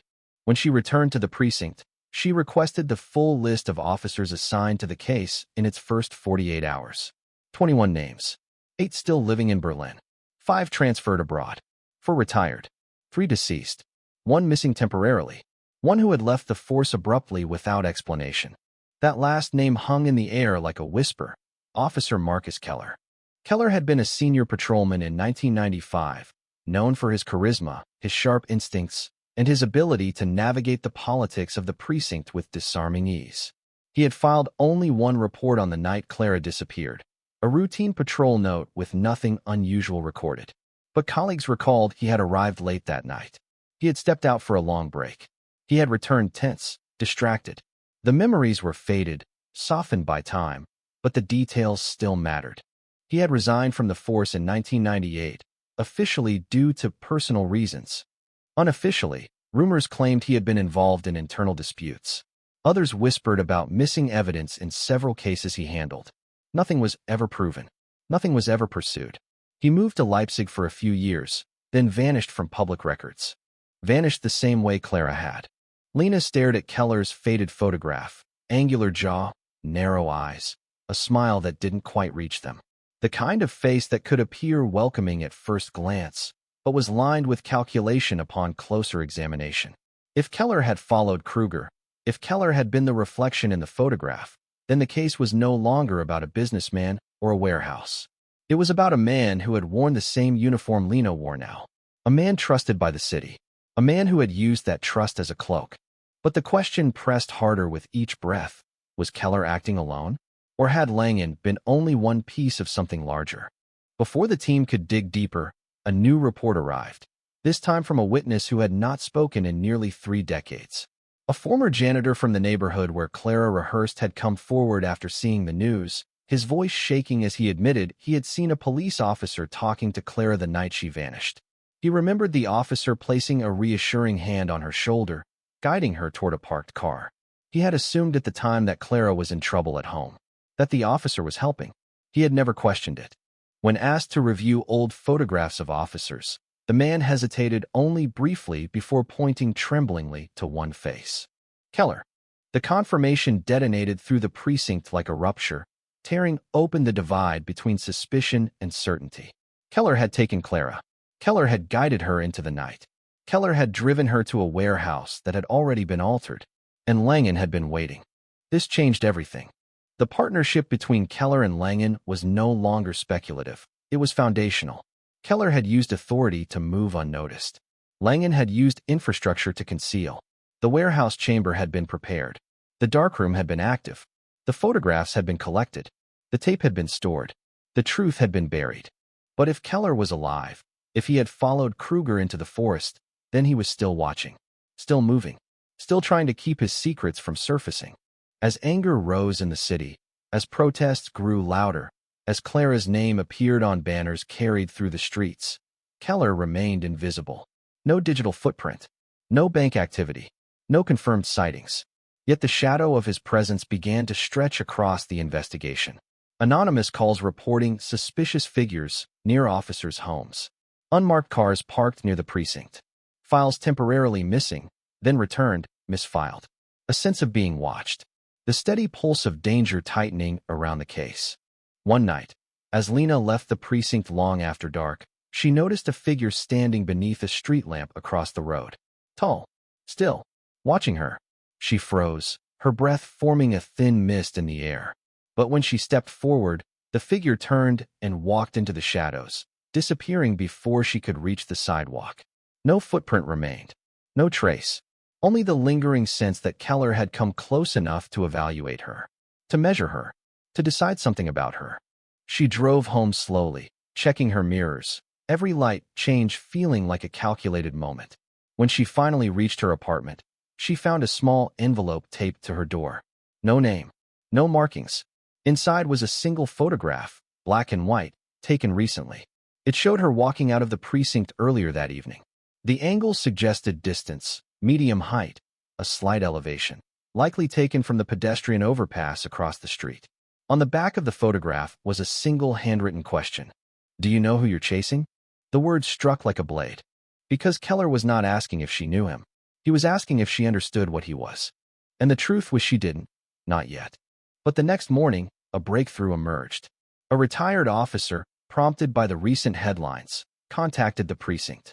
He claimed Keller had been involved in an off-the-books task force in the early 1990s, a covert group focused on gathering intelligence on community activists and youth groups. He recalled Keller mentioning a private workspace used for processing materials. A workspace Keller insisted was secure and untouchable. It was the warehouse. Lena felt the threads tightening, weaving into a pattern more unsettling than she had imagined. This wasn't the crime of a single man twisted by impulse. This was a structure, a system, a hidden operation that had allowed Keller and possibly others to move without oversight, to choose their targets, to assume no one would ever uncover the truth. Clara had crossed his path, and Keller had decided something about her. But as Lena absorbed this, another call came through, this time from the demolition site. Workers had uncovered a second chamber beneath the concrete, smaller and deeper than the first. Inside were remnants of fabric, fragments of metal, and what appeared to be the broken frame of a camera. And on the wall, carved into the concrete with something sharp, were the words. She wasn't the only one. The room fell silent. The breath left Lena's chest. And Berlin's oldest cold case suddenly became something far larger, far darker, far more terrifying than the disappearance of a single girl.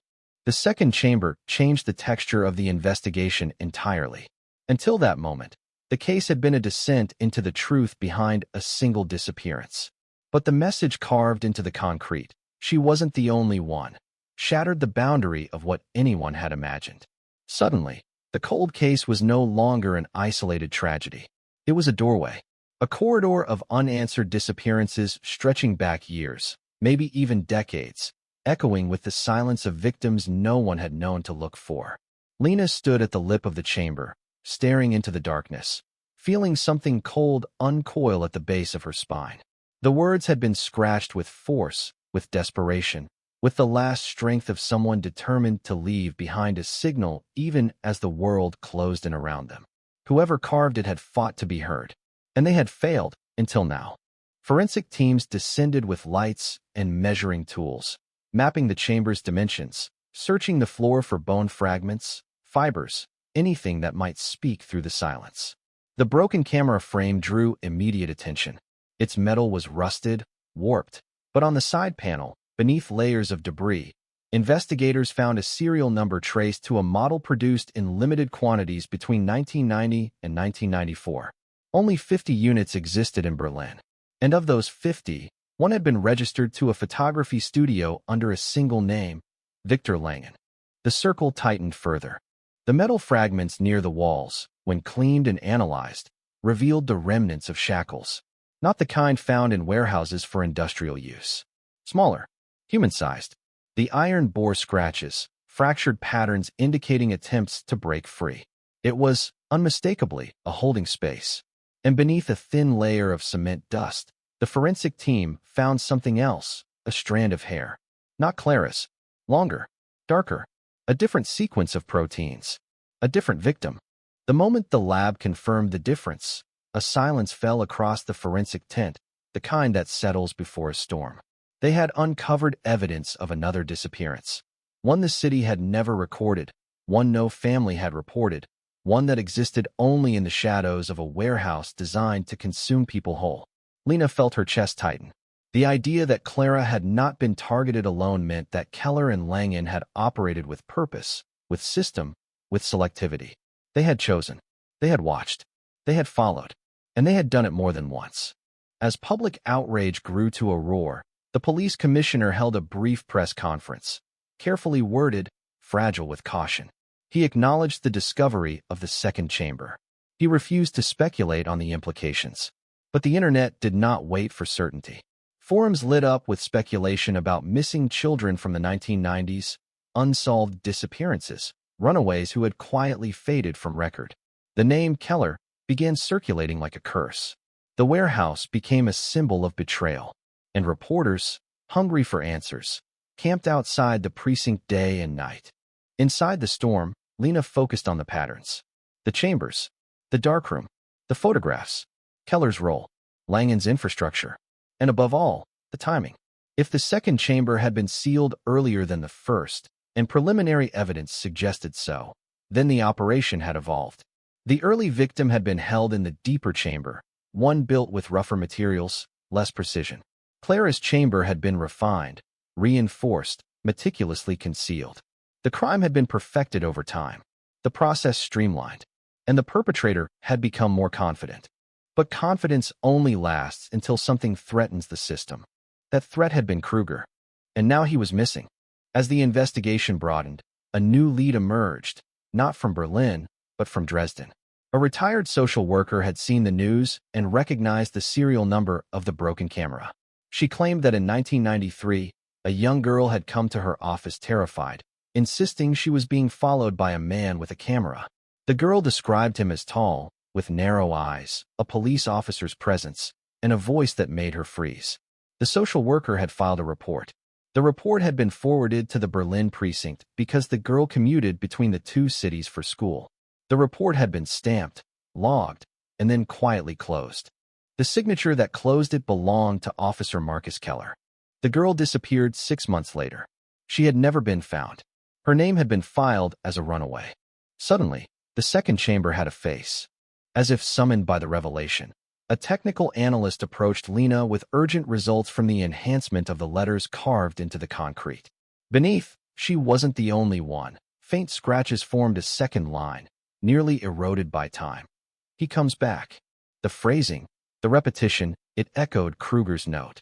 The same warning, the same terror. When had the message been carved? By whom?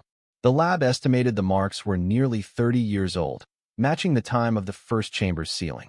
It meant the early victim had known Keller's pattern. She had expected him to return. She had known her silence would not be the last silence. The revelation pierced Lena like a shard of ice. Because if Keller came back then, he could come back now. And he had already begun. Across Berlin, the case took another turn when an unmarked envelope arrived at the precinct front desk. No postage, no fingerprints. Inside was a single photograph, grainy but recent. It showed the Brandenburg forest, a figure standing among the trees. White hair, uniform jacket. Not Keller, not Kruger. Someone else. Someone taller than Kruger, narrower than Keller. Someone watching the search crews from a distance. On the back of the photograph was a message written in the same angular scrawl found on Lena's earlier warning. You're missing the one who taught him. The precinct erupted into chaos. Another perpetrator? A mentor? A figure above Keller? The photograph introduced a new variable, a puppeteer operating behind the scenes, perhaps the architect of the entire operation. Someone who had slipped through the cracks because no one had ever known to look for him. Someone who had shaped Keller into what he had become. A shadow behind the shadow. But the most disturbing detail was the timestamp on the envelope's security footage. The envelope had been dropped off at the front desk by a man wearing a hood, head lowered, hands gloved. But his movement, His posture triggered a wave of dread. When the footage was stabilized and enhanced, the detail became unmistakable. Keller had delivered it himself. He was toying with them, guiding them, controlling the pace of the investigation. He had vanished in plain sight, disappearing behind the thin line between chaos and manipulation. He wanted them to know about the mentor. He wanted them to understand the structure, but not all of it, only the pieces he allowed. It was a game, and they were playing it inside his rules. With the photograph of the unknown figure in the forest, analysts generated a rough sketch. Older, gaunt, deep-set eyes. A name surfaced, whispered in old precinct logs tied to disciplinary warnings. Hermann Voss, a former training officer known for his unorthodox methods, dismissed quietly in 1992 for procedural violations. No public record existed of his subsequent employment. No address. No phone. Only a rumor that he had provided consultation for off-the-books units, shaping young officers to operate outside typical oversight. Keller had served under him, and Langen had known him. The trio formed a triangle, a structure built for silence. But the angles didn't fully connect. Something was missing. Voss was older now, his presence unlikely to be as active as Keller's. Yet his shadow loomed over the case like a lingering toxin. As Lena studied the sketch, her phone buzzed. A call from Kruger's wife. Her voice trembled, broken, terrified. "He left something in the shed," she whispered. "Please, you need to see it. Before they do." "They?" Lena asked, pulse tightening. But the line went dead. 10 minutes later, patrol units reached the house. The front door was open. The living room disturbed. A lamp shattered. A chair overturned. No sign of forced entry. No sign of Mrs. Kruger. Only silence. In the backyard shed, beneath a floorboard recently pried loose, officers found a locked metal box. Inside were photocopies of files, old disciplinary reports, early drafts of case summaries, internal memos, with entire paragraphs blacked out. Redacted. Controlled. Every document mentioned Keller. Several mentioned Voss. And one, dated December 1995, described a complaint filed by a young officer who claimed Keller had been conducting unsanctioned late-night interviews in abandoned buildings. The officer had been transferred. The complaint had disappeared. The memo was signed by a superior officer whose name had been aggressively redacted, but the signature's curve, the shape of the letters, the pen pressure were faintly visible. Lena compared it to old signatures from the precinct's archive. Her breath caught. It was the commissioner, not the current one. The commissioner from 1995, the one who had retired early, the one who had never made a public appearance after stepping down, the one whose name had faded from memory. Suddenly, Keller was no longer the center. He was the product. The real architect had been sitting above them the whole time, pulling strings from an office shielded by authority, shaping the trajectory of the case from its first day. The truth struck Lena with the force of a blow. This wasn't just a cold case. This was a system designed to stay cold. A system built from the inside. And now that system was waking up. The realization settled over the precinct like a tightening vice. A slow constriction of air that left officers glancing at one another with the uneasy knowledge that the threat had never been outside the system. It had lived within it. The retired commissioner's redacted signature pulsed at the center of the storm, a reminder that power not only shapes outcomes, but buries them, seals them, protects the men who move unseen through a city's most fragile veins. Lena stared at the memo until the ink blurred in her vision, until she felt the weight of years press against her ribs. If the commissioner had sanctioned Keller's activities, or even shielded them, then the entire foundation of the investigation was compromised. And the truth she pursued was not buried by time. It had been hidden by design. The team moved with a sharpened focus. Archival requests were doubled. Personnel files from 1990 to 2000 were rescanned. Every redacted document was subjected to spectral imaging. Patterns emerged. Transfers that aligned with Keller's assignments. Disciplinary actions redirected without explanation. Building permits approved faster than protocol allowed. The same name hovered at the periphery of every anomaly. The commissioner who had resigned just months after Clara disappeared. His address led to a quiet residential district in Potsdam, a neighborhood of manicured hedges and uniform fences. The house was modest, the kind that masked the life once lived inside it. When Lena and her team arrived, the curtains were drawn. A car sat in the driveway, its tires dusty, its license plates faded. A neighbor watering plants paused at the sight of police and offered what little she knew. The commissioner had lived there alone since his wife's passing in 2008. He rarely left. A caretaker came twice a week. No visitors, no family. But the caretaker hadn't been seen in 10 days. Lena knocked on the door. No response. She tried again, louder. Still nothing. She nodded to an officer. The door was forced open with a thud that seemed to reverberate through the stillness. Inside, the house smelled old, stale, the scent of years sealed behind closed windows. The living room was immaculate but empty. A thin layer of dust clung to the shelves. The air felt stagnant, untouched. Then they found the study. The door was locked, but the frame was brittle. When it splintered open, the sight inside arrested the entire team. Papers covered the desk, hundreds of pages, some typed, some handwritten, stacked in meticulous piles like evidence awaiting review. Maps of Berlin were pinned to the walls, covered in notes and arrows. Photographs, old precinct photos, staff portraits, warehouse blueprints, filled the corkboards. And in the center of the room, beneath the glow of a flickering desk lamp, sat the commissioner. Or what remained of him. His body was slumped in the chair, eyes closed, face pale with a stillness that left no doubt. He had been dead for days. A glass rested near his hand, half full. The liquid inside evaporated to a thin ring. A bottle of medication lay open beside it. No signs of struggle, no signs of intrusion. Only the overwhelming impression of a man who had finally surrendered to the weight of the past. But there was something else. A folder lay open in front of him, its contents fanned out as though he had been reviewing them in his final moments. Lena approached slowly, her heartbeat thudding in her throat. The folder's title, written in black ink, read, Voss Case. Inside were reports they had never seen. Documents so heavily redacted in official archives that only fragments had survived. Here, the redactions were undone. The truth flooded out in waves.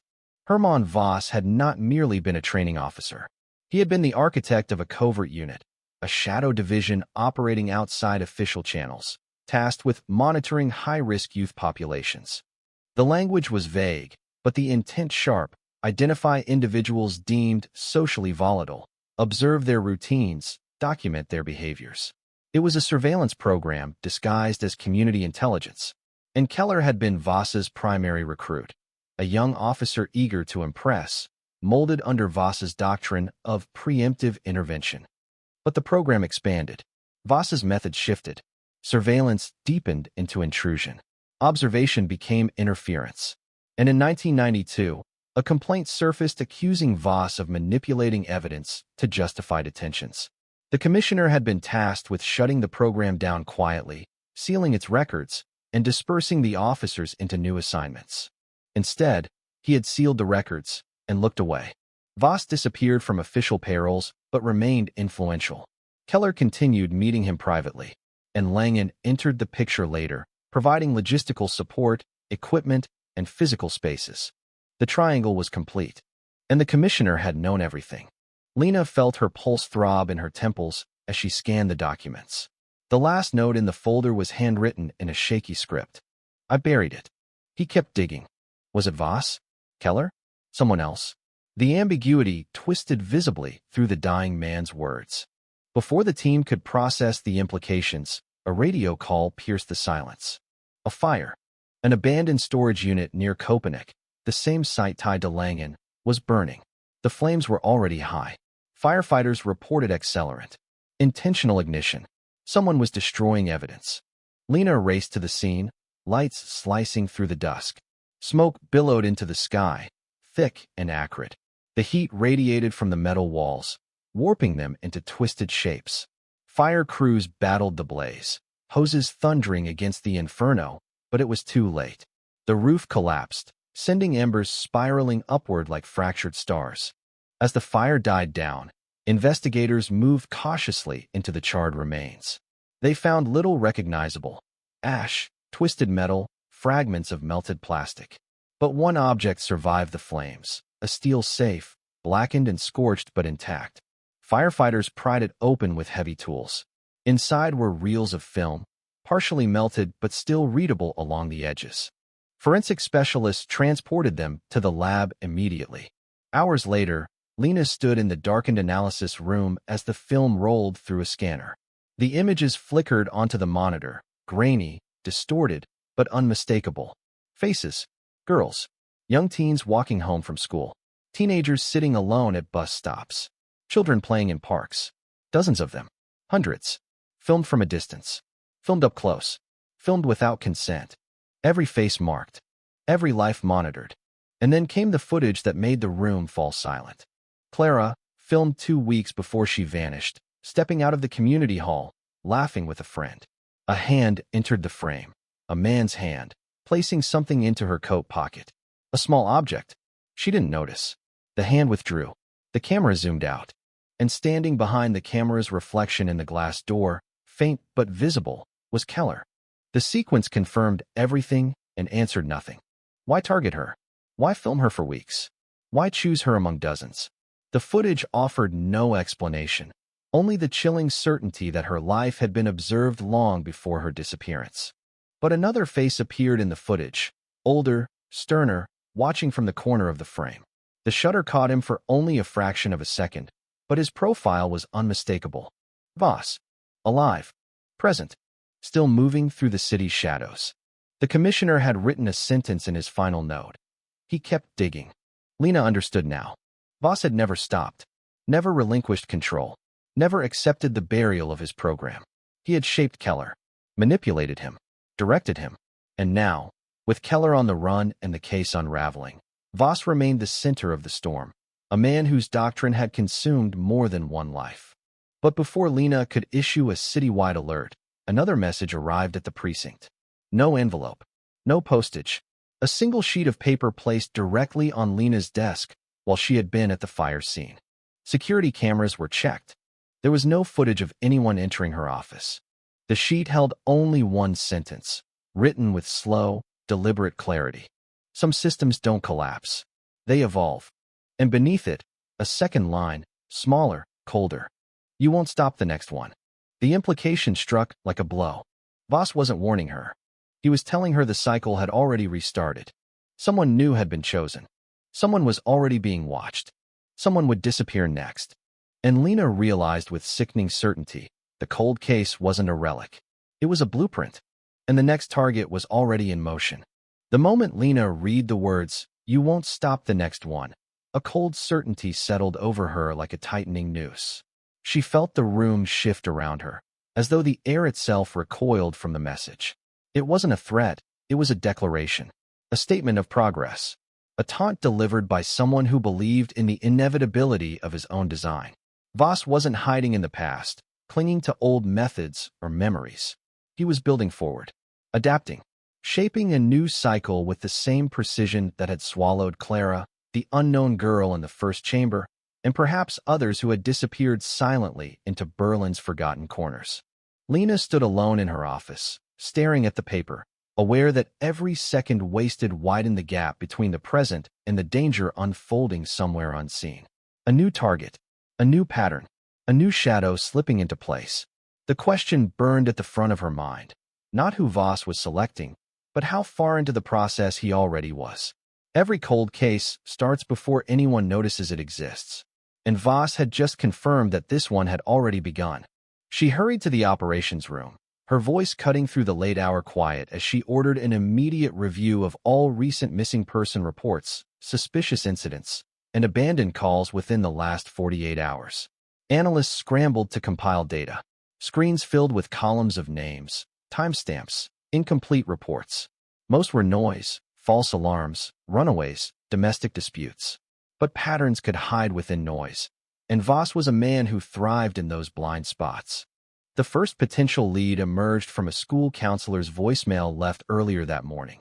A teenage girl had reported someone following her for the past week, a man she couldn't identify but felt certain she'd seen near her route more than once. The counselor had tried calling her parents. No answer.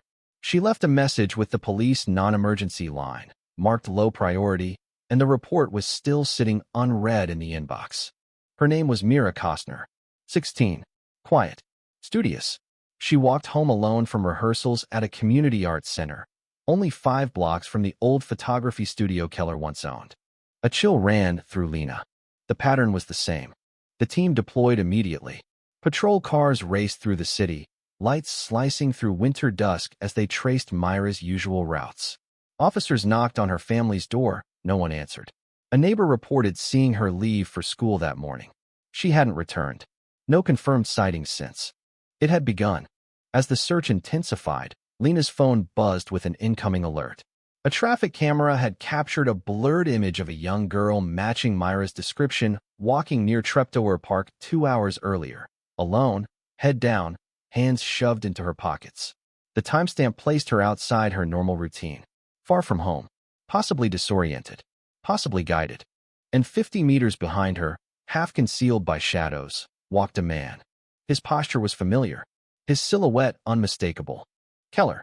He kept his distance, his stride slow but deliberate, tracking her path with the same calibrated precision he had once reserved for Clara.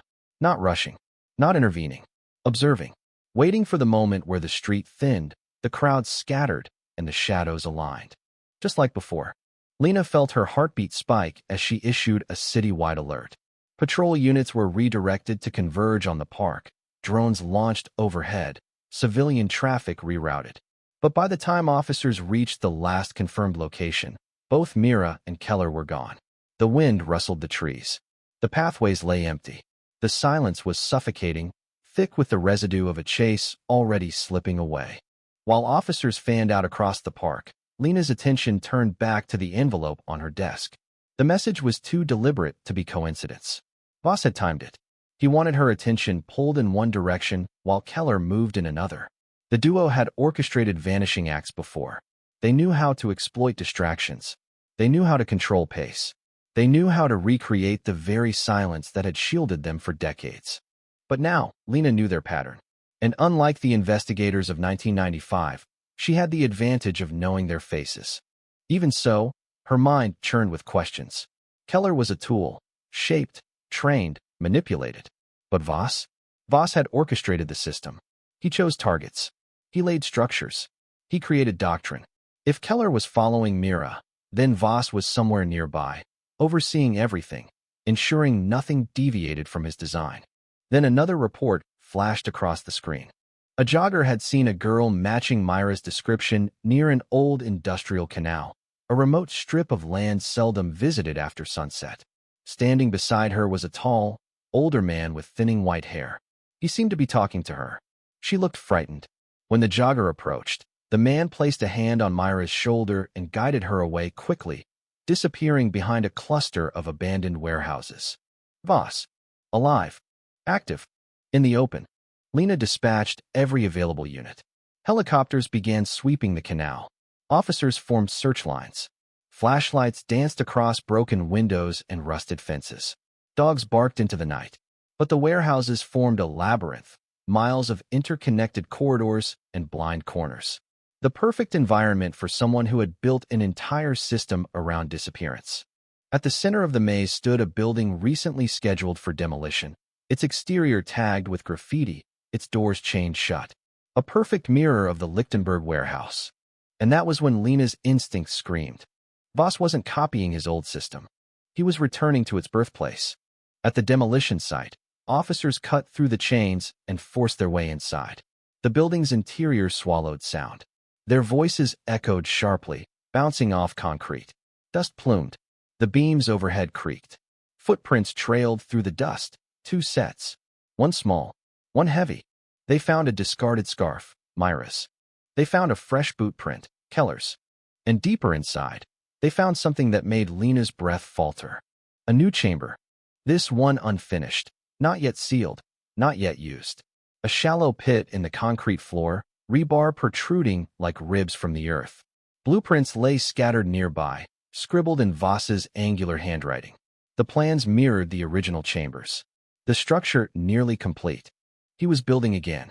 He was preparing again. And Mira was meant to be the first victim of his new cycle. But where was she? Where was Voss? Where was Keller? As the officers swept the building, a sudden crack echoed through the halls. A burst of sound sharp enough to slice air. It came from the lower level, an underground corridor marked danger, no entry. Flashlights converged. The door was forced open. The corridor stretched into darkness. At the far end, illuminated by a single flickering bulb, stood Keller. His face was gaunt, eyes hollow, movements unsteady, as though torn between obedience and collapse.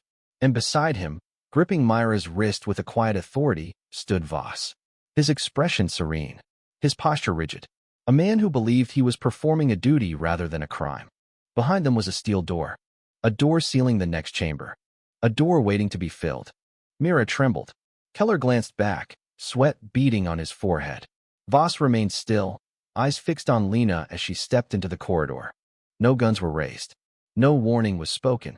Just three figures suspended in a corridor of concrete, the past and present merging into one suffocating moment. Then Voss smiled. A thin, brittle smile that carried decades of confidence. "You arrived early," he said softly, his voice echoing down the corridor. But not early enough. Keller reached for the steel door. Myra screamed, and the corridor erupted into motion. The scream tore through the corridor like a blade, ricocheting off the concrete walls and slicing straight into Lena's instincts. Everything collapsed into motion at once. Flashlights whipping sideways, boots striking the floor, officers shouting commands that dissolved into echoes. But Voss didn't run. He didn't flinch. He didn't tighten his grip on Myra. He simply watched the chaos unfold with a chilling stillness, as if he had rehearsed the scene 1,000 times and knew exactly how it would end.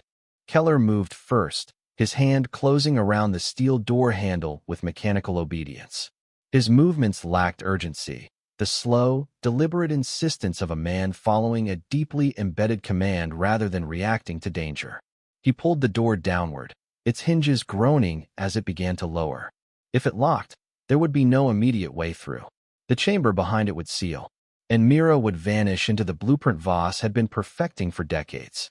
Lena lunged forward, her voice cutting through the corridor. "Keller, stop!" For the first time, Keller hesitated. Not from recognition. His eyes were too vacant for that, but from conflict. The command collided with whatever hold Voss still had on him. His hand shook on the handle. Sweat ran down his temple. His breath hitched, nearly imperceptible. It was the first sign of fracture Lena had seen. A break. A crack. A moment where his mind wavered between obedience and collapse. Voss stepped closer to him, his voice low, firm, patient. "Marcus, finish it." The tone was not a command. It was a reminder. A leash tightening around a loyal animal's throat. Keller blinked once. Twice. His jaw clenched. He pulled the door faster. Myra screamed again, stumbling backward as Voss guided her nearer to the descending slab. Officers surged forward, but the narrow corridor bottlenecked their movement. The first line of responders collided with each other, slowing the advance, their flashlights creating chaotic beams across Keller's trembling hands. Then a deafening crack split the air. A gunshot. One officer had fired, a single round aimed at the mechanism of the steel door. Sparks exploded as the bullet ricocheted off metal, embedding itself uselessly into the wall. The door stuttered but continued its descent, inch by inch, sealing away the chamber prepared for Voss's next victim. Lena's heart hammered. It wasn't instinct driving her, it was certainty. Keller could break. She had seen the fracture, the hesitation, his humanity, buried but not extinguished. And she knew the only weapon Voss had was control. If she severed it, even for a moment, Keller could collapse the entire system that had been built into him. She stepped forward. "Marcus," she said, voice steady, low, cutting through the echoes like a scalpel. "Look at her." Keller froze again. Not fully, not enough, but enough for the handle to stop lowering for a fraction of a second. "She's terrified. You can see that, can't you?" Lena continued. "She isn't a threat. She isn't an assignment. She's a girl." His jaw tightened. His fingers twitched. His eyes flickered with a shadow of something. Recognition, memory, a ghost of conscience. Voss's gaze sharpened. "Don't listen to her," he murmured. "You know what happens when you hesitate. You remember." Keller shook once, a violent tremor that racked through his shoulders. Tears, unexpected, uncontrolled, gathered in the corners of his eyes. His breathing quickened. He was breaking, splintering beneath the pressure of two opposing forces. One etched into him through years of manipulation, the other tugging him toward a humanity buried alive beneath Voss's doctrine. Lena stepped closer. Officers behind her held their breath. "You remember Clara," she said softly. Keller flinched. The door slowed. Voss's expression hardened, a fissure of fury cracking through his calm facade. "Marcus." But Lena pressed on. "You saw her crying. You saw her begging. You saw her trust you because you were the uniform, and you handed her over." Keller's knees bent. His hands loosened on the handle. Lena's voice dropped to a near whisper. "You could have stopped it." A tear spilled down Keller's cheek. He let go. The steel door halted inches above the floor. In the same instant, Voss moved. The suddenness of his motion shocked the entire corridor. He shoved Mira aside and lunged at Keller with a force that belied his age, his movements sharp, predatory, honed by decades of training. His hand clamped around Keller's throat, pinning him against the wall with brutal precision. "You were supposed to obey," Voss hissed, his voice stripped of its patient veneer. "You were made to obey." Keller choked, his hands clawing at Voss's wrist. Officers surged forward. Lena raised her gun. "Let him go." But Voss didn't flinch. His eyes burned with the zeal of a man convinced of his own righteousness. He shoved Keller harder, twisting his grip. Keller's legs buckled. His face reddened. His breaths came short, ragged. Mira scrambled away, sobbing, as two officers pulled her to safety. Another officer attempted to approach Voss, but he whipped a concealed blade free from his sleeve, small, thin, military. A tool designed for silence. Everyone froze. The blade pressed against Keller's throat. Voss's voice dropped to a chilling calm. He was the perfect student. "You ruined him." Lena steadied her aim. "Voss, it's over." He laughed softly. "Over? This was never about one operation. It was evolution. Refinement. You kill me, and it continues. You imprison me, and it adapts. You save her." He nodded toward Mira, trembling in an officer's arms. "And another takes her place. There is always another." His words echoed in the corridor, laden with conviction. "You cannot stop what you do not understand," he whispered. And then Keller, eyes desperate, mouthed something. A single word. "Please." Lena didn't hesitate. She fired. The shot hit Voss in the shoulder, spinning him backward, tearing his grip free from Keller's throat. The blade clattered to the floor. Keller collapsed, coughing, gasping. Officers surged forward, shouting commands. The corridor erupted into bodies and voices. But Voss wasn't done. He staggered, blood seeping through his coat, and then he sprinted toward the darkness at the far end of the underground hall. Faster than expected. Faster than seemed possible for a man his age. He disappeared into the shadows before anyone could reach him, slipping behind the skeletal remains of old machinery. Officers chased after him, flashlights slicing through the black, but the hall split into multiple tunnels. Dead ends. Old maintenance shafts. Hidden stairwells. The perfect maze for a man who had lived his life inside the architecture of disappearance. He was gone. Again. Mira sobbed uncontrollably as paramedics examined her. Keller sat slumped against the wall, trembling violently, eyes unfocused but alive. His voice cracked when he tried to speak. "I didn't know how to stop him." Lena crouched beside him. "You did," she said quietly. "Tonight, you did." But Keller shook his head, face twisting in anguish. "You don't understand," he whispered. "He's not finished."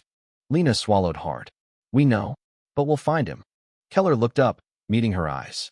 "No," he rasped. "You don't understand." He leaned closer. He already chose the next one. Silence fell like a stone. Lena's breath stalled. Mira wasn't the only target. There was someone else.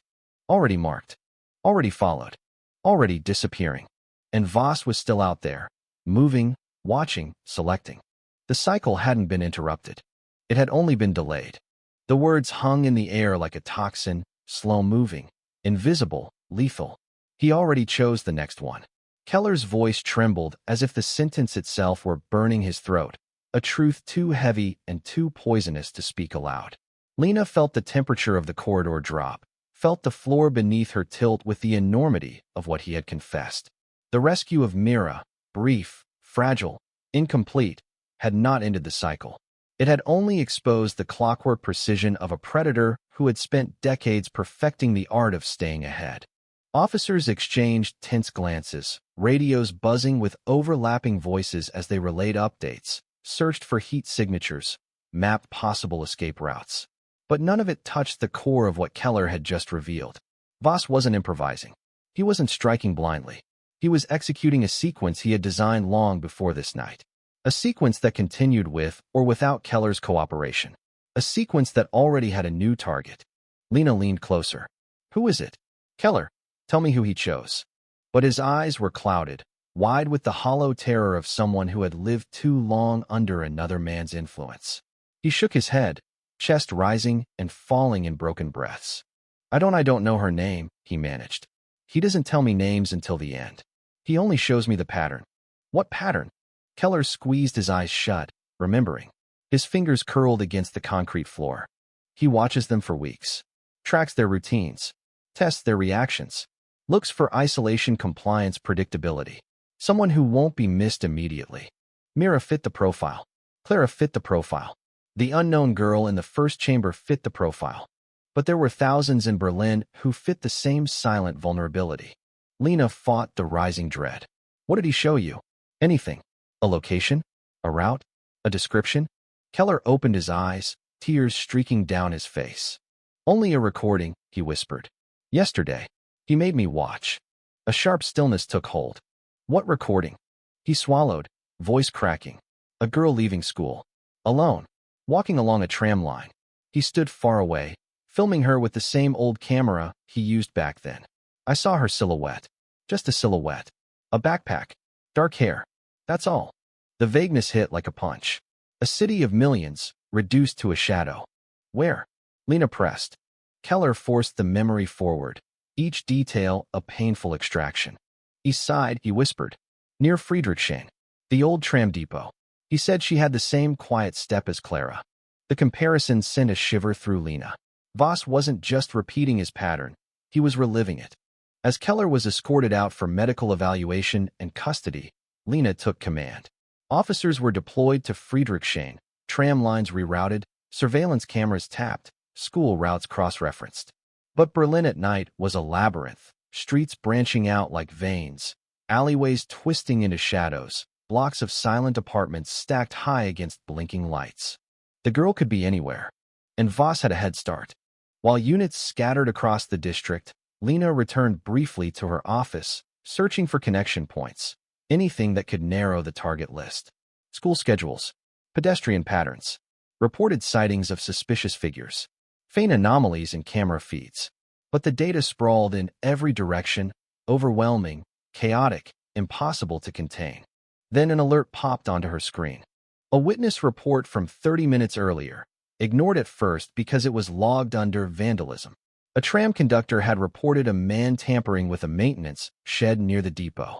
Tall, older, wearing a dark coat. Voss. Lena was already moving before the realization fully formed. She sprinted down the precinct steps, adrenaline tearing through her veins, sirens rising as officers mobilized behind her. The location was only 10 minutes away, but 10 minutes was a lifetime in the hands of a man like Voss. The tram depot loomed ahead, a vast skeleton of steel beams and flickering lights. The tracks stretched out in parallel lines, glinting in the dark like interlocking scars. Old trams sat motionless in their bays, their windows dark, their frames echoing faint ticks of cooling metal. The wind carried the metallic scent of dust and diesel. As officers spread out, Lena entered the maintenance yard, her flashlight cutting through the shadows. The shed stood near the back, its lock broken, its door cracked open. She approached silently, weapon drawn, pulse pounding in her ears. Inside, tools lay scattered across the floor, screwdrivers, spanners, a coil of electrical wire. A portable light flickered on the workbench, illuminating a map taped to the wall. The map marked pedestrian routes leading from nearby schools, tram schedule intervals, blind spots between streetlights. And in the center, circled in red, was a tram stop near an underpass. The perfect abduction point. But something else lay on the bench, an audio recorder. Lena pressed play. Static. Then a voice. Voss's voice. You taught her well, Marcus, he said softly, almost mournfully. But she won't be the last. None of them were meant to be. Lena's skin tightened. This wasn't a message for Keller. It was for her. For every system that collapses, Voss continued, another rises in its place. Another student. Another cycle. Another lesson. A faint rustling, footsteps, a soft hum of passing trams. Then, a girl's voice. Uncertain. Nervous. Hello? I'm sorry, I didn't mean to bump into you. The recording cut abruptly. Lena's hands clenched around the device. Voss had left this here intentionally. A breadcrumb. A taunt. A map to the hunt he was orchestrating. She radioed her team instantly. Units, converge on the Friedrichshain underpass tram stop. Possible abduction in progress. Move now. Officers sprinted across the yard. Engines roared to life. Lena ran toward her car, but before she reached it, a sudden flicker of movement caught her eye. Something shifting in the corner of the yard, near the rows of trams. A figure stepping between them. Dark coat. White hair. Watching her. Voss. He paused beneath a hanging light, his silhouette elongated across the concrete. He raised one hand, not in surrender, not in threat, but in acknowledgement. A slow, deliberate gesture that chilled Lena more than any weapon could have. Then he pointed, not at her, at something behind her. She spun around. A tram. Its lights off. Its doors slightly open. Lena's breath stilled. Inside, on one of the seats, sat a backpack. Small. Blue. With a keychain shaped like a violin. A chilling echo. Clara's violin pin had been found beside her remains. This was no coincidence. As Lena stepped into the tram, a low hum vibrated beneath the floor. She froze. The electrical system was active. The tram had been powered on remotely. Another taunt. Another message. Another ritual. She moved down the aisle. On the last seat, propped upright, sat a small recorder. She pressed play. A girl's voice, shaking, frightened, whispering through tears. Please, I just want to go home. Lena felt her heart constrict. The next target wasn't theoretical. She was real. She was alive. And she was already in Voss's hands. The recording ended with a sound so faint Lena had to replay it 3 times. A door sliding shut, metal grinding, the echo of boots on concrete. Voss's voice returned, quiet and steady. You will never catch a man who knows the steps of the dance better than you know the floor. The tram lights flicked on in a violent flash. The doors slammed shut. And somewhere in the yard, a second tram roared to life. Moving quickly, accelerating down a track that hadn't been active in years. Lena bolted outside just in time to see it vanish into the night, carrying with it the next girl Voss had chosen. The chase wasn't beginning. It was already underway. The night roared into motion the moment the tram disappeared beyond the depot gates. Its metal frame slid into the darkness like a predator returning to its territory, its wheels screeching against rusted tracks that hadn't been active for years. Lena sprinted after it, her breath seizing in the cold air, every instinct screaming that the window was closing, that Voss had orchestrated this path long before she ever traced his footsteps. Officers scrambled behind her, radios flaring with overlapping commands. But the tram had already swallowed the distance, already become a phantom sliding deeper into Berlin's forgotten arteries. The depot map showed an old industrial spur branching away from the main network, abandoned since the mid-2000s. That was where the tram was heading, a strip of isolated track leading to nowhere useful, nowhere populated. The perfect route for a man who thrived in the quiet corners of the city. Lena jumped into the closest patrol car, shouting for the driver to follow parallel streets. Sirens erupted. Engines howled. But the tram was no ordinary vehicle now. It was Voss's moving chamber, a steel coffin carrying a terrified girl toward whatever end he had planned.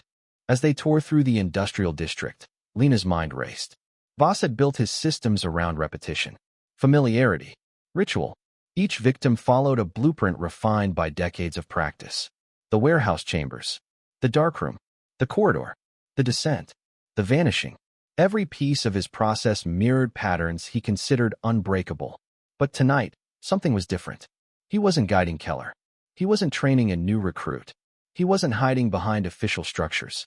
He was working alone, pure, unfiltered, undiluted. The architect without intermediaries, which meant he would be faster, sharper, more dangerous. And if the map was right, he was heading toward the old switching yard, a dead end surrounded by concrete and silence. Officers leapfrogged ahead, blocking intersections. Drones hovered above with infrared cameras scanning the tracks. But Voss's tram remained a streak of motion, a ghost flickering between abandoned factories, its path a line drawn in inevitability.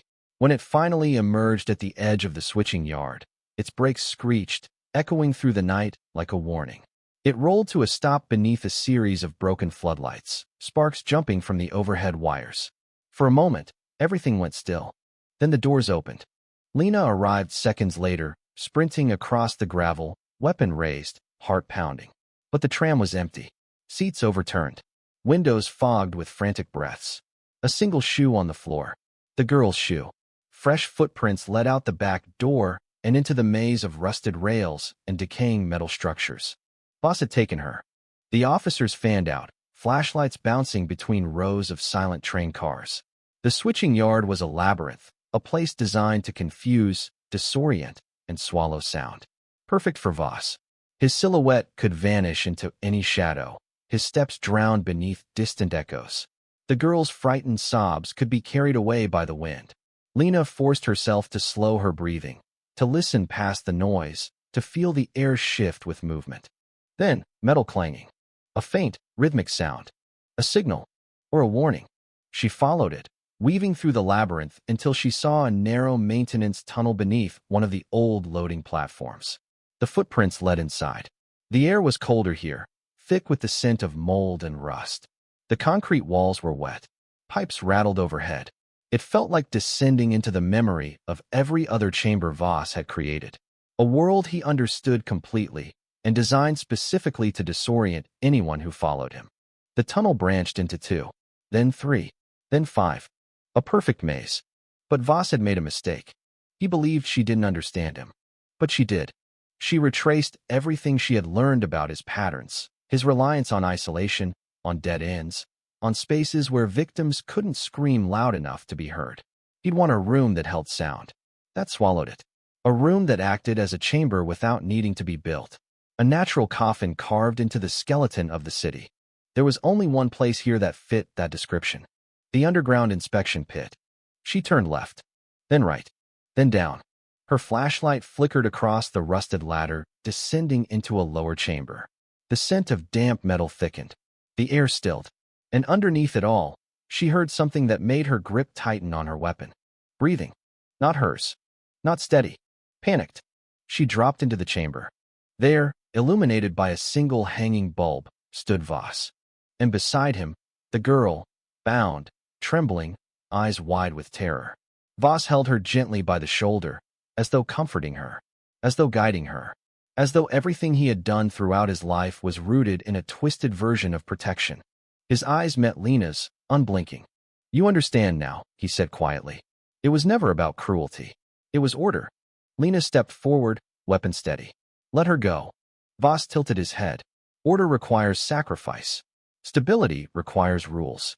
This city forgets how quickly chaos grows in unattended places. His hand lingered on the girl's shoulder. "She is a variable. A spark. I remove sparks. You kill children. I preserve structure." Lena felt something shift in the room. A pressure. A certainty. Voss wasn't negotiating. He wasn't faltering. He wasn't afraid. He was fulfilling what he believed was a function, a mission carved into him long before Keller ever existed. And the girl was seconds away from being swallowed by that mission. Voss moved his hand toward her throat. Lena fired. The bullet struck his arm, spinning him backward. He stumbled, hitting the concrete wall. The girl cried out, collapsing to her knees. Voss clutched his arm, blood trailing down his coat. But even wounded, he rose with a terrifying steadiness, eyes burning with a conviction that refused to die. "Chaos wins today," he whispered. "But not tomorrow." He reached behind him, toward a lever on the wall. A lever controlling the platform above. A lever that could collapse the entire inspection pit. Lena lunged. Voss pulled. The ceiling groaned. Dust rained down. Steel beams trembled. The girl screamed. Lena grabbed her, dragging her toward the ladder as the structure began to collapse. Concrete chunks slammed into the floor. Metal shrieked. Lights shattered. The chamber roared with the sound of a dying beast. She pushed the girl upward, shouting for her to climb. Climb. Don't look down. Don't stop. Officers caught her from above, pulling her out just as the collapse intensified. Lena turned back. Voss stood in the center of the chamber, watching her with grim serenity as the ceiling fractured. For every answer, he said, there is another question. The last beam gave way. He disappeared beneath the falling rubble. Dust detonated outward, and the chamber sealed. Silence followed. Heavy, final. But finality is never clean, never absolute. The officers above shouted for Lena. Voices panicked as she climbed out, covered in dust, her lungs burning. The girl was sobbing in the arms of paramedics. Keller, somewhere in custody, shook violently as if he sensed the collapse from afar. The night air felt different now, cut open, thinned, unsettled. The switching yard lay still. The city held its breath. And Voss, whether buried or vanished, left behind a chasm of unanswered questions that echoed through the investigative unit long after the rubble cooled. In the days that followed, Berlin erupted with emotion. Shock, grief, fury, relief tangled together in a single restless current. The cold case was declared solved, yet the truth felt anything but settled. Because the city now understood what had been lurking beneath it for decades, an invisible architecture of control built by a man who believed himself necessary. A doctrine whispered from mentor to student. A silence enforced by authority. Clara's name resurfaced everywhere, on memorials, in vigils, in headlines that ripped through the country like a second storm. Berlin 1995 cold case solved. Long-hidden truth triggers public outrage. But the outrage wasn't just for Clara. It was for every silence, every blind spot, every place the system had looked away. Lena stood at the edge of the demolished inspection pit, watching dust drift upward like the last breath of something ancient. The case was closed, but its shadow remained. A reminder that monsters don't always hide in darkness. Sometimes they build the darkness themselves. And sometimes, she looked toward the city, its lights flickering like fragile stars. Someone else learns how to build in the same shadows. Because systems don't vanish when their architects fall. They linger. They echo. They wait. And somewhere in Berlin, a quiet street lamp flickered as a new silhouette paused beneath it. Watching. Choosing. Beginning. The cycle was broken tonight. But cycles can begin again.